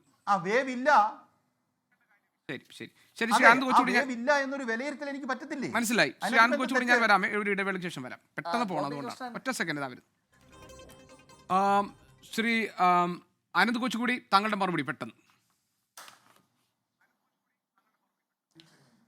ഗോപികൃഷ്ണൻ, ഞാൻ ലാൽകുമാറിന് വ്യക്തിപരമായി ഒന്നും അദ്ദേഹത്തെ ആക്ഷേപിക്കാൻ ശ്രമിച്ചതല്ല. ഞാൻ പറഞ്ഞു വന്നപ്പോൾ ചിലപ്പോൾ അദ്ദേഹത്തിന് അങ്ങനെ തോന്നിയതായിരിക്കാം. എന്തായാലും ഞാൻ ഉദ്ദേശിച്ചത്, ഇവിടെ കേരളത്തിൽ മാർച്ച് 15 മുതൽ 25 വരെ ഒരു 10 ദിവസം ഞാൻ കേരളത്തിൽ അങ്ങോളം ഇങ്ങോളം പറ്റാവുന്ന രീതിയിൽ യാത്ര നടത്തിയതിൽ നിന്ന് എനിക്ക് കിട്ടിയ ഒരു ഫീഡ്ബാക്കാണ്. അത് പഞ്ചായത്ത് തെരഞ്ഞെടുപ്പിൽ നിന്ന് കാര്യമായിട്ട് മാറ്റം ഒന്നും ഉണ്ടായിട്ടില്ല എന്നാണ് അദ്ദേഹം പറഞ്ഞൊരു കാര്യം ശരിയാണ്. മലപ്പുറത്ത് ഒരു 2% അടുത്ത് ഈ വോട്ട് ഷെയറിലെ വ്യത്യാസം 5% ഒരു 2% അടുത്ത് മലപ്പുറത്ത് തന്നെയാണ് സംഭവിച്ചിരിക്കുന്നത്. പക്ഷെ അതിനൊക്കെ അപ്പുറത്ത് ഇവിടെ എന്തായാലും ഇന്നിപ്പോൾ ഞാൻ എറണാകുളം ജില്ലാ കമ്മിറ്റിയിലെ ഒരു മുതിർന്ന CPM നേതാവിനോട് സംസാരിച്ചിട്ട് അദ്ദേഹം പറയുന്നത് ഇവിടെ 14 UDF ജയിച്ചാലും അത്ഭുതപ്പെടാനില്ല എറണാകുളം ജില്ലയിൽ. മലപ്പുറത്തിൻ്റെ കാര്യം ഞാൻ മറ്റൊരാളോട് സംസാരിച്ചപ്പോൾ അവിടെ 16 ഈ 14 കൂടിയാൽ തന്നെ 30 സീറ്റായി നമ്മൾ ആലോചിക്കണം. അപ്പോൾ അതുപോലെയുള്ള ഒരു ഇലക്ഷനാണ് ഇപ്പോൾ നടന്നിരിക്കുന്നതെന്നാണ് എൻ്റെ ഒബ്ജക്റ്റീവ്ലി തന്നെ ഞാൻ പറയുകയാണ്. എൻ്റെ ധാരണ അങ്ങനെയാണ്. പിന്നെ നേരത്തെ ഞാൻ വസീഫ് പറഞ്ഞൊരു കാര്യത്തെ പിന്തുണയ്ക്കാൻ എനിക്ക് ആഗ്രഹമുണ്ട്. അതായത് അദ്ദേഹം പറഞ്ഞ മതരാഷ്ട്രവാദികളുടെ കാര്യവും UDF കോൺഗ്രസ് ആയിട്ട് നിലനിൽക്കണം, അല്ലാതെ ഇടതുപക്ഷത്തേക്ക് പോകണ്ട, അത് തന്നെയാണ് എനിക്കും പറയാനുള്ളത്. അതായത് ഇപ്പോൾ ഒരു തെരഞ്ഞെടുപ്പ് ജയിക്കാൻ വേണ്ടി ഒരു റെയിൻബോ കോalition എന്ന രീതിയിൽ ജമാഅത്തെ ഇസ്ലാമിയൊക്കെ കൂട്ടുപിടിക്കാം. പക്ഷേ അതിനുശേഷം അവർ കോൺഗ്രസ് ആയിട്ട് നിലനിൽക്കുന്നത് തന്നെയാണ് കോൺഗ്രസിന് നല്ലത്. അല്ലാതെ ഈ ജമാഅത്തെ ഇസ്ലാമി പോലെ ഇപ്പോൾ ഇവിടെ വസീഫ് തന്നെ പറഞ്ഞു വേങ്ങരയിൽ ഭയങ്കര ടൈറ്റ് മത്സരമാണെന്ന്. ഞാൻ ആലോചിക്കുകയാണ് അവിടെ മത്സരിക്കുന്ന ആരൊക്കെയാണ്? KM ഷാജി മതമാണ് പ്രശ്നമെന്ന് പറഞ്ഞ KM ഷാജി, അപ്പുറത്തെ SDPയുടെ സ്ഥാനാർത്ഥിയും LDFിൻ്റെയും സംയുക്ത സ്ഥാനാർത്ഥിയായിട്ടുള്ള സഭ കുണ്ടുകൊഴിക്കൽ കഴിഞ്ഞ തവണ SDPയുടെ സ്ഥാനാർത്ഥിയായിട്ട് നിന്ന് മത്സരിച്ച ആളാണ്. ഇത്തവണ ഇത്തവണ സ്ഥാനാർത്ഥിയെ നിർത്തിയിട്ടുമില്ല.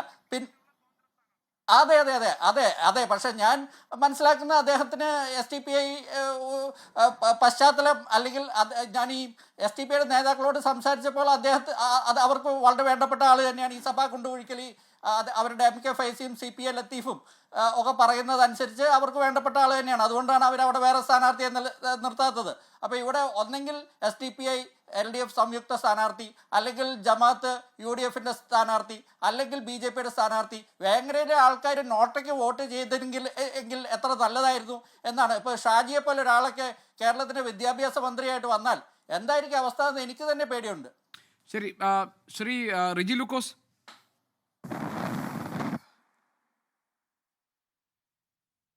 ഹലോ, പറഞ്ഞോളൂ. ഹലോ, ശ്രീ റിജി ലൂക്കോസ്, താങ്കൾക്ക് പറയാം. BJPക്ക് തുല്യമായ ഒരു പരിഗണന ഈ ചർച്ചയിൽ നൽകാത്തതിന് എൻ്റെ പ്രിയപ്പെട്ട സുഹൃത്ത് ഗോപികൃഷ്ണനോട് സ്നേഹപൂർവ്വം ഞാൻ പരിഭവിക്കുക. മെയ് 4 ശേഷം ഞങ്ങൾക്കും തുല്യമായ പരിഗണന നിങ്ങൾ നൽകേണ്ട വരുമെന്നുള്ള ഒരു സ്നേഹപൂർവ്വം ഞാൻ അങ്ങോട്ട് പറയുകയാണ്. BJPയെ സംബന്ധിച്ചോളം ഞങ്ങൾക്ക് പറയാനുള്ളത്, കേരളത്തിൽ ഭരണമാറ്റം അനിവാര്യമാണെന്നും ആ ആശങ്ക ഏറ്റവും കൂടുതലുള്ള ഇടതുപക്ഷത്തിനാണ്. കാരണം ഭാരതപക്ഷോട് പറഞ്ഞല്ലോ, കേരളത്തിൽ എവിടെ യാത്ര ചെയ്താലും ഒരു വ്യക്തിപൂജയുടെ അതായത് നമുക്ക് വ്യക്തിപൂജയുടെ അങ്ങേയറ്റം നമുക്ക് കാണാൻ പറ്റും. അത് ക്യൂബയിലും അല്ലെങ്കിൽ സോവിയറ്റ് യൂണിയനിലെ സ്റ്റാലിൻ്റെ കാര്യത്തിലും ഇപ്പോൾ ചൈനയിലും ഉത്തര കൊറിയയിലൊക്കെ നടക്കുന്ന പോലെയുള്ള ഒരു പ്രതികരണങ്ങളും പ്രചരണങ്ങളുമാണ് കേരളത്തിൽ നടന്നത്. ഭയാനകമായ രീതിയിലുള്ള ഒരു സാമ്പത്തിക സ്രോതസ്സിലൂടെ ആ പണം ഒഴുക്കുന്നു. ഉത്തരേന്ത്യയിലെ മാധ്യമം റിപ്പോർട്ട് ചെയ്തതുപോലെ ഉത്തര കൊറിയയിലൂടെ യാത്ര ചെയ്തതാണ് ഇപ്പോൾ കേരളത്തിൽ യാത്ര ചെയ്യുന്നത് എന്ന് പറഞ്ഞാൽ അത്ഭുതമില്ല. അത് അവരുടെ ഭയം കൊണ്ടാണ്, തെരഞ്ഞെടുപ്പിലേക്ക് തിരിച്ചു വരുന്നതിന് ഭയം കൊണ്ടാണ്. ഇവിടെ എൻ്റെ പ്രിയ സുഹൃത്ത് രാജീവ് പിതാർക്ക് ഒരു മറുപടിയുണ്ട്. കാലിസ്ഥാമത്തെ അദ്ദേഹം കേട്ടിട്ടുണ്ടായിരിക്കും. ഈ ഭൂമിയിൽ ഇന്ത്യ കണ്ടിട്ടുള്ള ഏറ്റവും ഭീകരമായിട്ടുള്ള വിഘടനവാദമായിരുന്നു. അതിനെ പ്രോത്സാഹിപ്പിച്ച നിങ്ങളുടെ പ്രധാനമന്ത്രി ഇന്ദിരാഗാന്ധിയാണ്. ഒടുവിൽ അത് തിരിഞ്ഞുകുത്തി നിങ്ങളുടെ പ്രധാനമന്ത്രിയുടെ ജീവൻ പോലെടുക്കേണ്ട സാഹചര്യം വന്നു. ഇന്നും വിദേശ രാജ്യം, പ്രത്യേകിച്ച് പാശ്ചാത്യ നാടുകളിലെ അമേരിക്ക, എസ്പെഷ്യലി കാനഡ പോലുള്ള രാജ്യങ്ങളിൽ ഇന്ത്യക്കാർക്ക് ഭീഷണിയായിട്ട് സംഘടന നിൽക്കുന്നത് നിങ്ങൾ കൊണ്ടുവന്ന് പാലോട്ടി വളർത്തുക. അതാണ് അതിനുള്ള മറുപടിയായിട്ട് ഞാൻ പറയുന്നത്. ഒരു കാര്യത്തോട് ഞാൻ പ്രത്യേകം പറയാം, എനിക്ക് 1 മിനിറ്റോട് സമയം തരണം. കേരളം മാറി ചിന്തിക്കുന്നുള്ളത് വളരെ വ്യക്തമായ കാര്യമാണ്. ഇവിടെ എൻ്റെ പ്രിയപ്പെട്ട സുഹൃത്ത് ലാൽകുമാർ പറഞ്ഞൊരു വാദത്തോട് ഞാനും യോജിക്കുകയാണ്. അതായത് ഒരു വേവ് ഉണ്ടായില്ലെങ്കിൽ ഇവിടെ LDF ഭരണം തുടരും എന്നത് അത് കൃത്യമായ നിരീക്ഷണമാണ്. ആ വേവാണ് ഈ പറയുന്ന ഇടതുപക്ഷത്തിനെതിരെ കേരളം ചിന്തിക്കുന്നത്. ആ വേവൂടെ കേരളത്തിൽ ഉണ്ടാകുന്നുള്ള കാര്യത്തിൽ യാതൊരു സംശയമില്ല. അതുകൊണ്ട് ഞാൻ പറഞ്ഞത് അവർ ഭയങ്കര ആശങ്കയിലാണ്. ഇനി ഒന്നുകൂടെ പറയാം, ചരിത്രത്തിലാദ്യമായിട്ട് ഈ വാചകം പൂർത്തിയിട്ടുണ്ട്. ചരിത്രത്തിലാദ്യമായിട്ട് കേരളത്തിൽ CPMനെ വെല്ലുവിളിക്കാൻ കണ്ണൂർ ജില്ലയിലും ആലപ്പുഴ ജില്ലയിലും മുതിർന്ന നേതാക്കളുണ്ടായിരിക്കുന്നു. ഈ CPMനെതിരെ ചിന്തിച്ചിട്ടുണ്ടെങ്കിൽ പോലും തലവെട്ടിക്കളയുന്നൊരു സാഹചര്യത്തിലുണ്ടായിരുന്ന പാർട്ടി ഗ്രാമങ്ങളിൽ നിന്ന് പോലും ഈ പാർട്ടിക്കെതിരെ ആളുകൾ ഉയർത്തെഴുന്നേറ്റിരിക്കുന്നു. അതിൽ തളിപ്പറമ്പ് ഒരു പക്ഷേ അതിന്റെ വിമത നേതാവ് ജയിക്കാനും അമ്പലപ്പുഴ ഷുവർ സീറ്റായിട്ട് മാറാനുള്ള കാരണം ഇടതുപക്ഷത്തിന് വന്നിരിക്കുന്ന അപജയമാണ്, പ്രത്യേകിച്ച് CPMന്. അതിന് കാരണം അവർ തന്നെയാണ്, സ്വയം കൃതാർത്ഥമാണ്. കേരളത്തിൽ ഈ രാഷ്ട്രീയ പ്രസ്ഥാനം കൊടുക്കുന്ന മെസ്സേജുകൾ അത് എത്രയ്ക്ക് നെഗറ്റീവാണെന്നുള്ളൊരു ഞാൻ നേരത്തെ പറഞ്ഞ കേരളത്തിനോടൊരു യാത്ര ചെയ്താൽ മാത്രം മതി. ഒറ്റ കാര്യം പറയാം, ഇതിന്റെ അനന്തരഫലം എന്ന് പറയുന്നത് കേരളം അടുത്തു, കേരളത്തിലെ ജനങ്ങളും അടുത്തു. വികസനം മാത്രവും സുരക്ഷയും പറയുന്ന NDAയ്ക്കൊപ്പം കേരളം സഞ്ചരിച്ചുകൊണ്ടിരിക്കുന്നു. ഒരു നിർണായക ശക്തിയായി നിയമസഭയിൽ ഞങ്ങളുണ്ടാവും, യാതൊരു സംശയമില്ല. ഏതായാലും ശ്രീ അതുകൊണ്ടാണ് ഞാൻ റിജി ലൂക്കോസ് സ്നേഹപൂർവ്വം BJPക്ക് ആയാലും ഇനി താങ്കൾ നാളെ മറ്റേതെങ്കിലും പാർട്ടിയിലാണെങ്കിലും ശ്രീ റിജി ലൂക്കോസ്, ഞാൻ ക്ഷണിച്ച അതിഥി എന്ന നിലയിൽ തുല്യമായ സമയം തരാൻ ഞാൻ ബാധ്യസ്ഥനാണ്. ഇത്തവണ അങ്ങനെ സംഭവിച്ചിട്ടില്ലെങ്കിൽ താങ്കൾ ദയവായി ക്ഷമിക്കുക. അടുത്ത തവണ ഞാൻ അത് തീർച്ചയായും ഉറപ്പാക്കിയിരിക്കും. ശ്രീ വസീഫ്, വളരെ പെട്ടെന്ന് ചുരുങ്ങിയ വാക്കിൽ, സമയം കഴിഞ്ഞു, താങ്കൾക്ക് മറുപടി പറയാനുണ്ട് എന്ന് പറഞ്ഞതുകൊണ്ട് മാത്രം ഒന്ന് മറുപടി. ഇതിലേ കോൺഗ്രസ്സുകാരോടാ പറയാനുള്ളത്. അവർ ഞാൻ പറഞ്ഞ മറ്റത്തൂരും കുമരകവും ഇപ്പൊ ഒരുമിച്ച് BJP ആയിട്ട് ഭരിക്കുന്നതൊന്നും പറഞ്ഞിട്ടില്ല. പിന്നെ അദ്ദേഹം രാഹുൽ ഗാന്ധിയുടെ യാത്രയെ കുറിച്ചൊക്കെ പറഞ്ഞു. വലിയ ത്യാഗമൊക്കെ സഹിക്കുന്നുണ്ട്. ഒരു യാത്ര നടത്തി പിന്നെ അദ്ദേഹം യാത്ര പോവുക, പിന്നെ ടൂർ പോവുക. ഇപ്പൊ തമിഴ്നാട് ഇടയക്കാരല്ലേ? ഇപ്പൊ സ്വഭാവം യഥാർത്ഥത്തിൽ മനസ്സിലായല്ലോ. ഇദ്ദേഹത്തിന്റെ യഥാർത്ഥ സ്വഭാവം പുറത്തു വന്നല്ലോ. ഹസീന സയ്യിദ് ഇന്നൊരു ആരോപണം ഉന്നയിച്ചിട്ടുണ്ട് തമിഴ്നാട്ടിൽ നിന്ന്. നേരത്തെ ഹരിയാനയിൽ രാഹുൽ ഗാന്ധി ആ കസേരയിൽ കയറിയിരിക്കുന്ന ആള് BJPയുമായിട്ട് ഡീൽ ഉണ്ടാക്കുന്നു എന്നുള്ളത് തന്നെയാണ് ഞങ്ങൾ പറഞ്ഞുകൊണ്ടിരിക്കുന്നത്. പണത്തിന് വേണ്ടി മറ്റു പല കാര്യങ്ങൾക്കും വേണ്ടി BJPയുമായിട്ട് പോലും ഡീൽ ഉണ്ടാക്കാൻ മടിയില്ലാത്തവരാണ് ഈ കോൺഗ്രസിനെ നയിച്ചുകൊണ്ടിരിക്കുന്നത്. അല്ല, ഏതായാലും രാഷ്ട്രീയ കണക്കുകൂട്ടലുകളുടെ സമയമാണ്. ഡീൽ ആരോപണം മുതൽ ധാരാളം ആരോപണങ്ങൾ നമ്മൾ ചർച്ച ചെയ്തതാണ്. പക്ഷേ യഥാർത്ഥത്തിൽ നമ്മൾ ഈ കണക്കുകൂട്ടലുകളിലേക്ക്, അല്ലെങ്കിൽ എത്ര സീറ്റ്, ഏതൊക്കെ സീറ്റുകളിലാണ് വിജയസാധ്യതയുള്ള എന്ന കണക്കുകൂട്ടലിലേക്കൊന്നും നമുക്ക് ഈ ചർച്ച പോകാൻ കഴിഞ്ഞില്ല. പലപ്പോഴും നമ്മൾ ദിശ മാറി മറ്റു പല വിഷയങ്ങളും ആവർത്തിച്ച് പറയേണ്ടി വരുന്ന സാഹചര്യമുണ്ട്. ഏതായാലും അത്തരം ഇന്നത്തെ ഈ കുറവുകളൊക്കെ പരിഹരിച്ച് നമുക്ക് വീണ്ടും ഒരിക്കൽ കൂടി ഈ കണക്കുകളിലേക്ക് വരാൻ കഴിയുമെന്ന് ഞാൻ പ്രതീക്ഷിക്കുന്നു. ഈ ചർച്ചയിൽ പങ്കെടുത്ത എല്ലാ അതിഥികൾക്കും നന്ദി. എൻകൗണ്ടർ ഇവിടെ പൂർത്തിയാവുകയാണ്. മറ്റൊരു വിഷയമായി നാളെ ഇതേ സമയം. നമസ്കാരം.